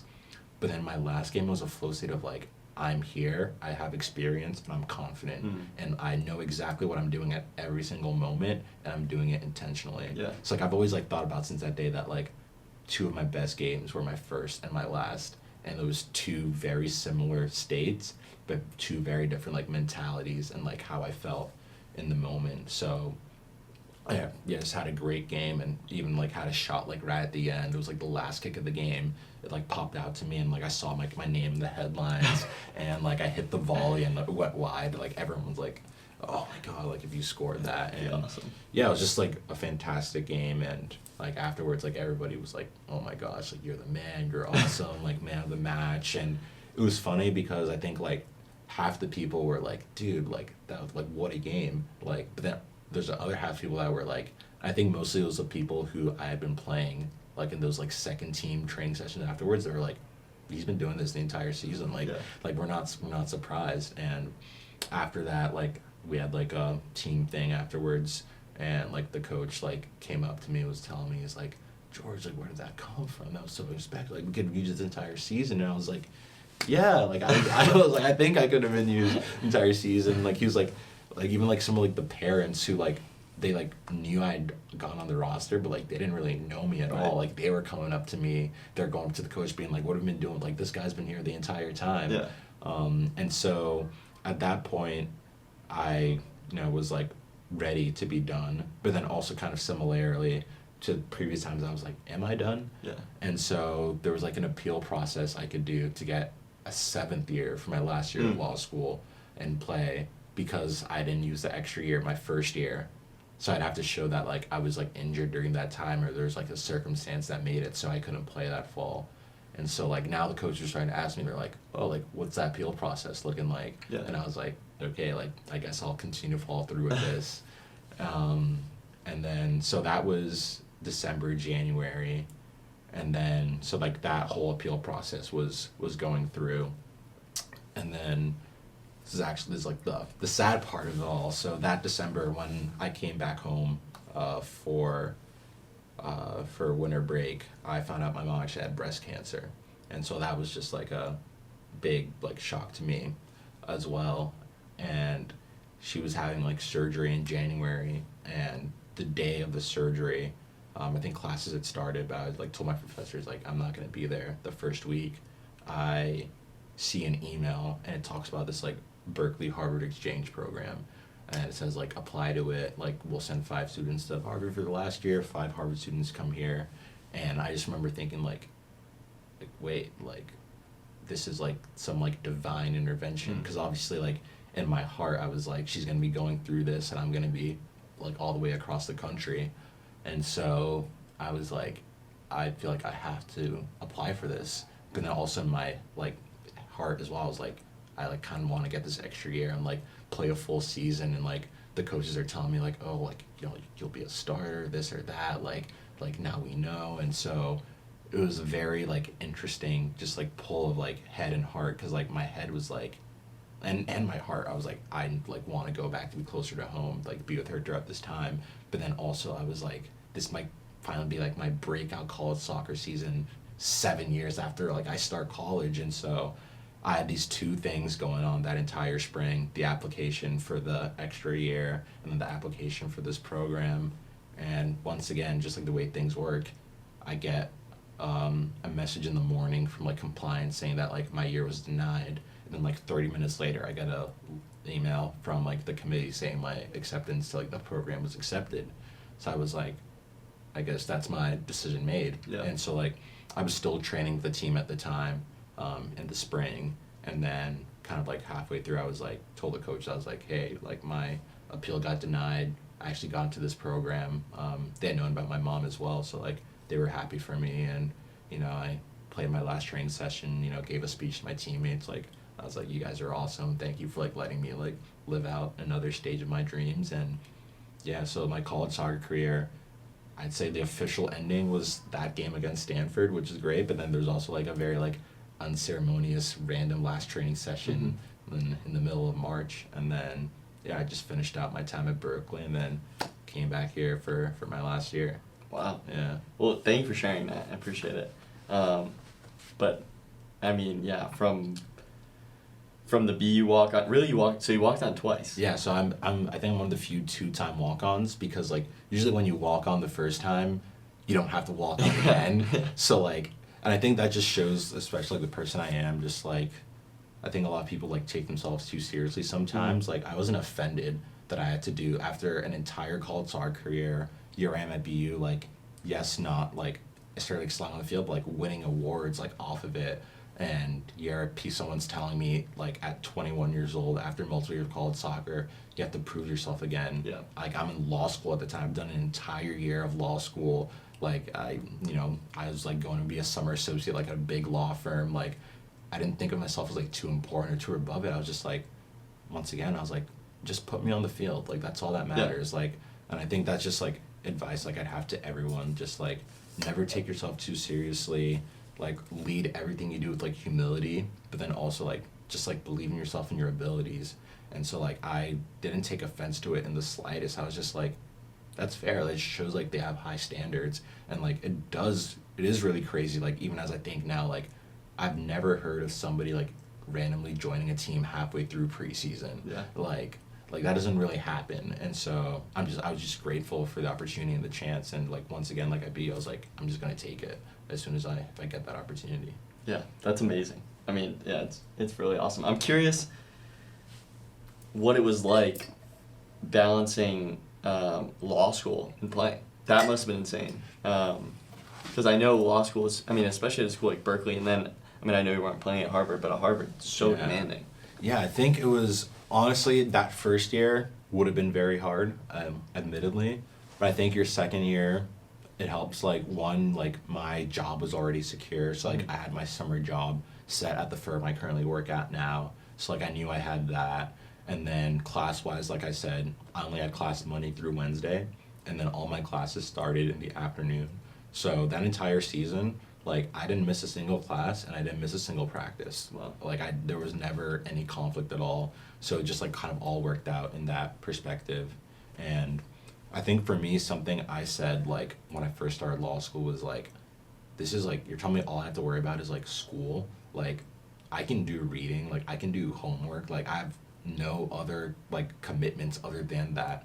So like very easy to like fit in like working out or like going on a run or like my other like training sessions for like the club team or the men's league team I was playing on like around school, because I was like, it's not as much as like a commitment as like playing college soccer was. So I was like, the school thing, all I have to worry about is school, is like a breeze. I was like, this is like awesome. So then like when I added soccer back in, like it was just like undergrad again, where I was like, okay, I have training, have lunch, go to class. In between classes, maybe I need to go back to the locker room and do something real quick, or fit something in. So yeah, I think it just all worked out well, and it was something I was used to. I was like, I did it for 3.5 years of like school and soccer. So it really didn't feel any different in that side of the things in terms of like time management. I think where it was interesting was just like the two very groups of people I was spending time with, where it's like I have like my law school friends and like law school community that's like obviously like very like older and like mature and like, you know, I was the second youngest person in my law school class because I was 21 my entire first semester. And so it was interesting because at the team at Berkeley, they all thought I was an old man. Yeah. Like I was 22 when I was there, and like I remember they're like, "Oh, George, you old fart," and I'm like, "Oh my gosh, like I'm not old." And then I go to law school, and everyone's like, "Oh, you're so young." And I'll never forget Jack Singer, great guy. Literally was texting him today. He was like kind of like the ringleader of all like calling me old. He was a senior at the time, and so like I turned 23 that December, and then I find out that he turned 23 that next January. So he's not even up to a month younger than me. And yet he was the one calling me old. So I think they just like, when they found out like a law school student was joining, I think one of the assistant coaches said I was like 26 or something, which is just like not true at all. So like they had this idea and like they just like, you know, stuck with it. Like even to this day now, they'll still like call me Unc. And I'm just like, you're all turning to Uncs too. Like I'm not old. No, I mean, for 22 in college soccer now, especially during like the COVID era, it's not old at all. Like I had teammates, I was 23. Yeah. I wasn't even, we had a really old team. We had guys who were 25. Yeah. Like, so you're like, just like a normal senior pretty much. Yeah, no, I remember you, like, before we started, we were talking about, like, UNH. Like, I remember playing UNH, and, like, they were grown men. Like, I don't know how they got away with it. Like, they were getting grad students, like, from, like, Germany, France, and, like, actually one of their goalie who was there when I was there, like, played for, like, Monterrey in Mexico, and then came and played a grad year at UNH after playing pro in Mexico, and ended up being, like, family friends with one of my teammates at Berkeley. And I was like, yeah, that was ridiculous. He was like, yeah, he was a pro. And I was like, yeah, like, you're getting a 24-year-old pro goalkeeper grad student just cause. So, yeah, it was interesting because even if I, like, played my 7th year, I'd have been 23. Yeah. And, like, there's seniors who are 23. Yeah. Juniors who are 23. Yeah. So it'd been, like, a very interesting college career where, like, it seems like a lot of years at the end. But then, like, age-wise, I was just, like, pretty much normal the entire time. Yeah. And then, lastly, so you did your final year at Harvard? Yeah. How does that work? Because then you go back for graduation? Yeah, so it was an exchange program. Like I said, you apply to it, and there's like, I think there's like a committee at Berkeley that decides, and so like it was one of those things. I know it's a, you know, highly competitive thing, and they said like some years a lot of people apply, some years a lot of people don't. So like I really didn't know like what the competitiveness was gonna be, and I think it was one of those things as well where I was like, you know, if I get it, I get it. If I don't, I don't. And so like once I did, I just remember thinking to myself, I was like, holy shit, like I've got to go. And it was a little sad for me, honestly, because I loved my time at Berkeley and I knew I was going to be coming back to work in Boston. So here I was like having this like 3-year California adventure getting cut short. And so like it was honestly sad to like, I remember like sitting down and like telling my friends like I was leaving, and you know, so we just kind of had to like make the most of the little period I had. So like my roommate was from Vegas, so, like we went to Vegas. My other friend, his girlfriend has like a winery in Sonoma, so we had like a little like Sonoma wine trip. So just like trying to do as many things before I left. So like that was sad, but you know, it was just a great experience to come back as well. Obviously Harvard is a phenomenal school, and just getting that, you know, experience from it was incredible. My new like fun fact is, I don't know if you know like Bridget Mendler is. Yeah, the Disney? Yeah, like the Disney star. So she was in law school at Harvard. So she was one of the 5 people that went to Berkeley. Oh, no way. And so, like, I got a call from, like, my roommate from Berkeley. He's like, the first week, he's like, guess who your replacement is? And I was like, he's like, who? And he goes, Bridget Mendler. And I was like, there's no way.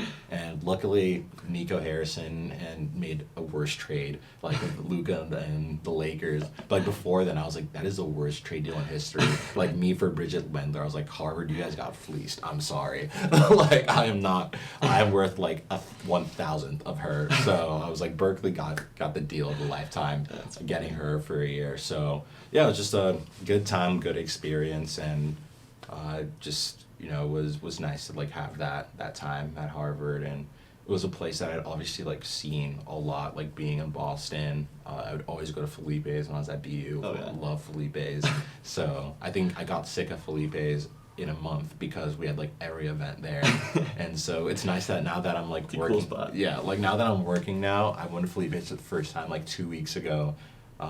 Since like last summer, and like I was like, oh, Felipe's is back. Now that I'm not there every single day, Yeah. it's like the nostalgia of it is back, and That's it's awesome. helpful. So yeah, that was like my little adventure, and I think it was just like I don't want to say culmination because you never know what's gonna happen in life, but I think it was just another just example of me just living by the mantra like never let them know your next move. Mm. Because I think I had probably the most unique law school experience one person could have. Like first year, new place, just, you know, new school experience. Second year being a student athlete while in law school, and then third year going to a completely different law school, going to Harvard for a year. So like And being traded for Bridget and Mendler. being traded for Bridget Mendler. So like I don't think anyone could even come close to having like the law school career I had. Yeah, Like it's one, wild. like literally 1 in a million unique. And I think that's like the type of person I've always tried to be, where I don't like being put in a box. I don't like being put in a hole. Like I just love, you know, seeing something, seeing a goal I want to achieve and being like, yeah, let's do it. And seeing an opportunity and taking it. So I think my law school career definitely shows that. Like when you take it all in one piece, I'd say like the ideology is just somebody who's like grabbing, you know, life by the horns, taking different experiences, not, you know, just choosing a very direct pathway because that's what makes sense or that's what people tell you to do. Just being like, see an opportunity, go for it, take it, and just seeing what happens. So I think that was a very, you know, interesting thing to look back on, being like no year was like the other at all. Yeah. Like literally 3 completely different years for me. Yeah. Like Wow. in law school, which is supposed to be like a really like homogenous experience, Yeah. but for me it was like very distinct. Year 1, year 2, year 3, like they were not like really like aligned at all. They were just so different vibes for it completely. That is awesome. Yeah, no, I mean, your college journey as a whole is, you have had a lot of cool experiences because you put yourself in position, Yeah. right? But yeah, I just have a few more questions. I know we've been running long. But, well, actually, this wasn't on here, but we kind of just touched on it, and you talked about this in Yeah. the denting podcast about putting yourself in position to like get lucky. Yeah. Putting yourself in position to, you know, create that luck for yourself. Can you just touch on that? Yeah, I think it goes back to like what I was saying all the way at the beginning about like why I never left my club team even though I wasn't like a star player. It was because I knew that's where the best players were. I knew that's where I could get the first-hand experience to see what it took to be great and like what it took to play at the highest levels.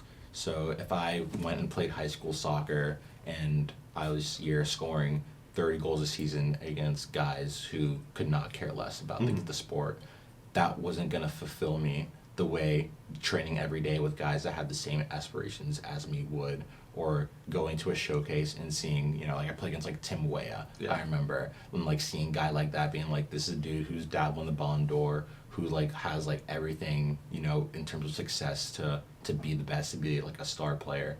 Like these are the guys I'm rubbing shoulders with. So I think that's what I mean by putting yourself in the position where I was like, I'm not hiding away from it. I'm not doing this to like get like any sort of like gratification at the end. I'm doing it because like I want to be in the midst of like where the best people are. So I think like putting yourself in those positions, like if I wasn't there, like yes, maybe through playing for a random club team or playing high school soccer, I'd have been recruited because a coach would have seen me score a bunch of goals or something. But I think it also helps when my club coach calls the BU coach and tells him, hey, I have this guy who's been, you know, working hard for us for 4 years. Like, yes, maybe he's not like, you know, starting every game, but like I think he's a guy that can help in your program. And that's why he said, yeah, we'll take a look at him. So just like something like that where I think you have to put yourself in the position where people can, one, advocate for you, and two, like take a chance on you in something. The other example, like with Berkley, like I wasn't getting through to the coach at all, and I think definitely one of the things, obviously I don't know what took him over the edge, but when I called that teammate of mine from the men's league team to, kind of help out. And the thing is, like, when I was playing for them, like, I had no ego at all. Like, the guys on the team, like, I think maybe like one or two played college soccer, like like NAIA, something like that. A lot of them played like club soccer in college, but there was no ego on my part coming in just being like, you guys got to do this, you guys got to do that, you guys aren't good enough. Like, I love those guys on the team. Like, I still talk to some of them now, and like, I just was like the best like teammate I could be, love being a part of it. So that's why I felt comfortable being like, yeah, like, I'm happy with this guy, advocating for me and saying, I didn't tell him what to say. I didn't say like, hey, can you tell him this, or that? I was just like, can you help me? And I'm sure he had enough, to say as someone who played professional, being like, oh, this is like a guy who you could tell like was at a certain level, but like was a good team player, all these things. So when I was going in there and I was, making those connections on the team and, having that experience, in my head I wasn't thinking, okay, you need to be nice to everyone so this guy can tell you, right, the coach at Cal, that you're a good person, all that. But I was comfortable like having him advocate for me because of what I did when that wasn't, kind of the purpose of it. So I think just like little things like that, where like if you put yourself in the right positions, if you do what you're supposed to do as like a good human being, you never know when those connections are going to help you out. And so I think same as when I applied for the program, like, I didn't know, that was going to happen, like, with my mom as well, but I clearly had done something right in my time at Berkley to be able to put in a position where I'm applying for that and being like, hey, like, I think I have a pretty good, like, chance to get this. Like, I think I have, like, a good background. I had a couple, like, different positions, like, leadership positions within the law school, and I was like, I think I'm somebody that has, like, a very good candidate, especially because I was going to be back working in Boston. I had ties to the city, so like I wrote about that like in my application. So like once again, like when I was deciding, hey, like I think I want to come back and work in Boston, I didn't think to myself, I want to come back and work in Boston so when I apply for this program, once I hear about my mom like having cancer, that I can write about this and put this in my application. Right. But once again, I put myself in that position, and then when it came for a chance to use it, I used it. So that's why I think I say, like, you have to put yourself in the position to get lucky, because there's a lot of things like I've done throughout, a lot of things I've even talked about today, but they have helped me get to where I've been because I can use those connections, I can use those experiences to help me, whether that's through like a physical means or even just like mentally as well, like having the confidence of doing something in the past and knowing that I can use that to my advantage. So yeah, I think with me a lot it's subconscious, honestly. Like I don't really, it's hard to like vocalize it sometimes, but I just have a lot of faith in myself and no matter what I do, and I think it's kind of worked out a lot for me, sometimes not in the ways I would think. Like, like I said, like my career at BU on the field wise didn't go the way I thought if you had asked me like after that first season. But then like off the field, all the things I did, maybe they would have been stunted in a way if I, was excelling on the field. Maybe I would have gotten some sort of ego. Maybe I'd have been like, I want to transfer from BU because I think I'm too good for this place or something, if I was like started every game the next season, and who knows how that would have impacted my life. So I just think you have to take advantage of every hand you're dealt. But then also at the same time know that you can make your own magic sometimes too, and trust yourself and trust your gut. So I think it's seldom failed me, and I'm just excited to see like what else is going to happen and where I'll be 5 years from now, and you never know. Yeah, no, you're talking about like 5 years from now.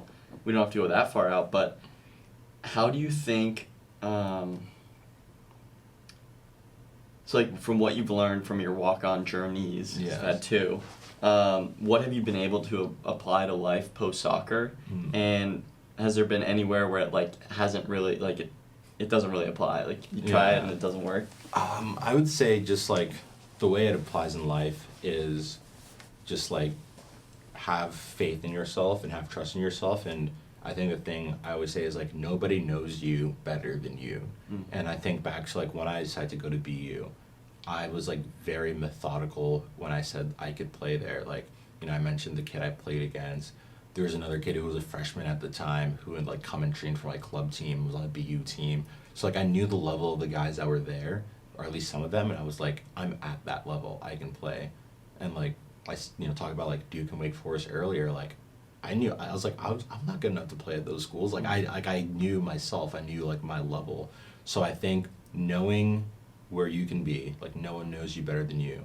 I was like, I know this is at least my level. I'm going to find my way to get there.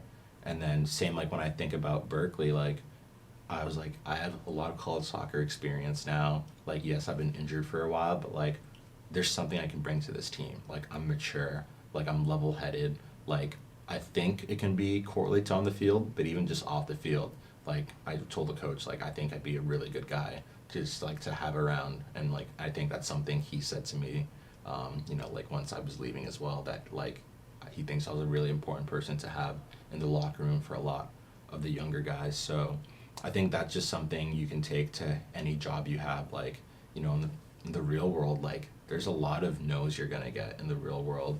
There's a lot of opportunities that maybe you think you deserve. And I think if you know yourself, if you know what you can accomplish, then a lot of times like things can happen. Like go apply for that job. Yeah. Like go do that interview. Like if you aren't happy with your job, if you think you deserve something else, then maybe you take the leap of faith and you're in limbo for like a month or 2 or 3 months, maybe longer, then you get to that position. So I think that's just something I'm always going to have with me, where you have to like evaluate the situation and then just like have that self-belief in yourself. And I think that's just something that I've kind of innately always kind of known, where I do have these like wild ideas in my head, and for me like it just seems like normal, but it seems normal because I know myself. So like on the outside, when somebody was like looking at me and like, this guy thinks he's going to join the team at BU, I was like, yeah, like this is my level.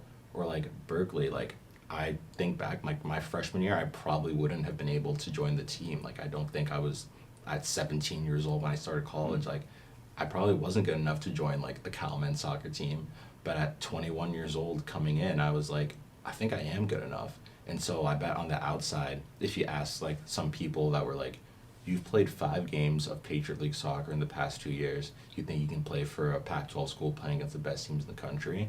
And in my mind, I was like, yeah, I do think so. And so while like might seem crazy from the outside for some people, like in here, I was like, that's not crazy to me. Like I know what crazy is. Crazy to me saying like I'm gonna go trial for like an MLS team or something. Yeah. But I'm like, that's not crazy. Like I know like what I can accomplish. So I think that's just like a lesson I've taken on, like just like really like looking at yourself introspectively, knowing what you can accomplish. And even on the outside, it might make sense for people to like not believe in it, just like knowing yourself that like, yeah, that's something you should accomplish, and just like go for it as much as you can. That's awesome. And then I just have 1 or 2 more. So coming out of college, did you have any issues with kind of finding a new identity, or were you pretty good at separating your identity from your soccer and your walk-on journey? Because I know that's a thing that a lot of athletes struggle with coming out of school, is gets really wrapped up in, oh, you're a BU soccer player. Yeah. Oh, you're a Cal soccer player. Like even with me, I was only playing college soccer for 1 year, but coming out of college, I kind of had a hard time. Like, okay, like what am I now? Yo, I think 100%. And I think the thing for me is like I didn't really realize it until like later. So like one thing was like, so I had played obviously at BU, and like when you go around campus, like you have your backpack, you have your jacket, like sitting in the dining hall, like you feel like you're the man, like you feel like you're awesome. And I think going to law school, like I kind of wanted people to like know that like, oh, like I was someone back in Boston, like I was cool. And so like I remember like I used like my BU soccer backpack as like my law school backpack, because I think I wanted people when I walked around the hallways to be like, oh, like this guy's in law school and he was an athlete in college. And so like I think it wasn't like something that in like the first conversation I talked to someone, I was like, hey, I played soccer in college, but like I kind of like wanted them to like, I wanted them to know. Yeah. And like obviously like naturally like people would like know and things, and like whenever like there's like a law school like pickup game, I'd go and do my thing and let them know like, yeah, like I'm good at soccer.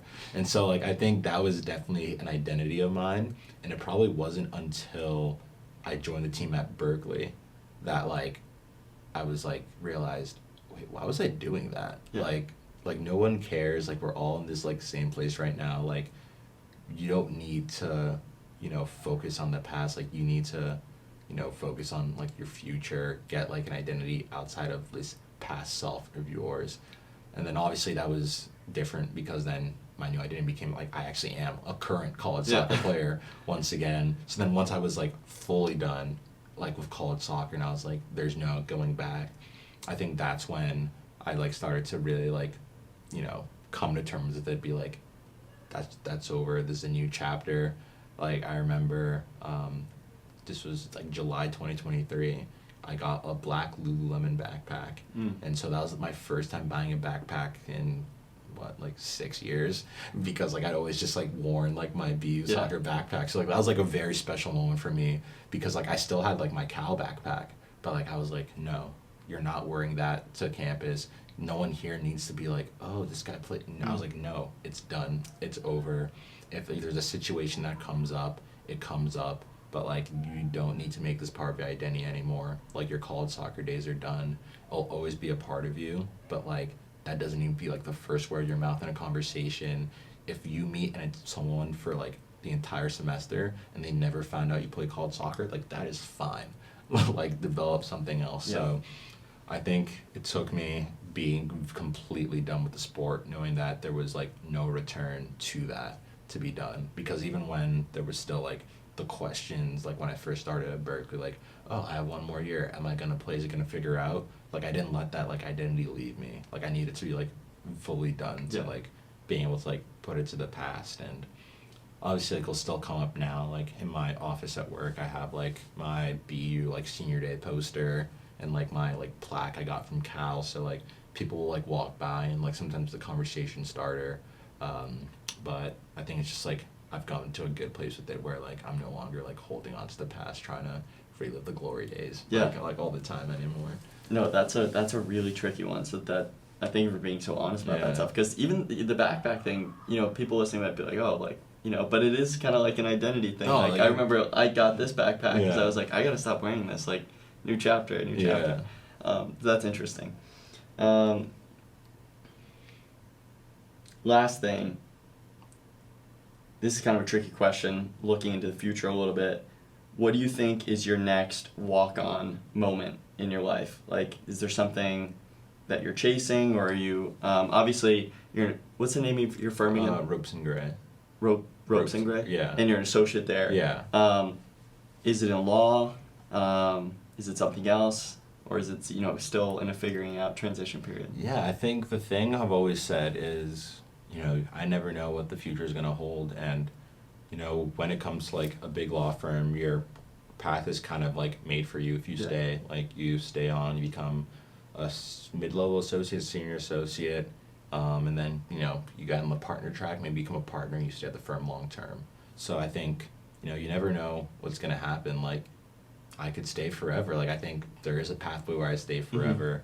But then also like now like people at the firm know like there's a lot of movement. Like even since I've started, like a lot of people have left and I'm like, oh my gosh, like this person left. People like I've been close to as well. So I think you just never know what's gonna happen. So whether that's at the firm or something else that comes up, I think no matter where my career takes me, I do feel like there's gonna get to a point where I'm also gonna have to bet on myself. And I'm gonna have to go after something that maybe someone, isn't expecting. Like, maybe I get to a point where like I like want to become a partner, and there's somebody that thinks they deserve it more. They're like, George thinks he can be a partner at this firm, and I'm gonna have to like prove myself to do it. Maybe it's somewhere else, and there's like a really sweet job that I want to get, and they're like, you need 5 more years of experience to get this job. But then in my head self, I'm like, I know how many years of experience is enough to do this role, and I'm gonna have to like go after it and like pull out all the stops to do it. So I think right now like I'm in a comfortable place. Like I obviously just started, so like I'm excited, love the job, happy to be there, and very comfortable now. But I do know whether it's here or somewhere else or whatever in life, like that's not how life works. Like life is gonna throw something at you, and I think I have a lot of examples in my lifetime of having the odds stacked against me and coming out on top. So I'm very confident I'll do that once again. And I don't know what situation that's going to be. I don't know what it's going to entail. But, like, you know, where there's a George Abunaw, there's a way. So, like, I'm always going to bet on myself. And I think that's what, like, anyone who meets me, they're always just like, how are you doing this? Or, like, what do you do? And I'm just like, I just get stuff done. Like, like I don't, like, there's no, like, magic formula. Like, even I feel like we've been talking for all this time now, and if you're watching this, I don't think I've given you some blueprint that you can, like, copy. Yeah. Like, I just kind of, like, find a way to do things, and I do them. So I think that just comes from my self-belief, my perseverance, and I feel like those values are going to carry me well in wherever I do and whatever I try to achieve moving forward. That's awesome. I mean, I think that is a blueprint in and of itself. It's, you know, you talked about it's easier said than done, but, you know, just have faith, trust the process, and find a way. Yeah. And find a way. So, yeah, I think I'm happy with that. I think we covered most of the stuff I want to talk about. Yeah, George Abunaw. No, thank you for having me. This was great. I think, like, obviously, like, I've done, like, one other podcast, but, like, I feel like there's just a lot of experiences in my life that, like, I don't always have the chance to talk about. Like, maybe, like, people know, like, bits and pieces. Mm-hmm.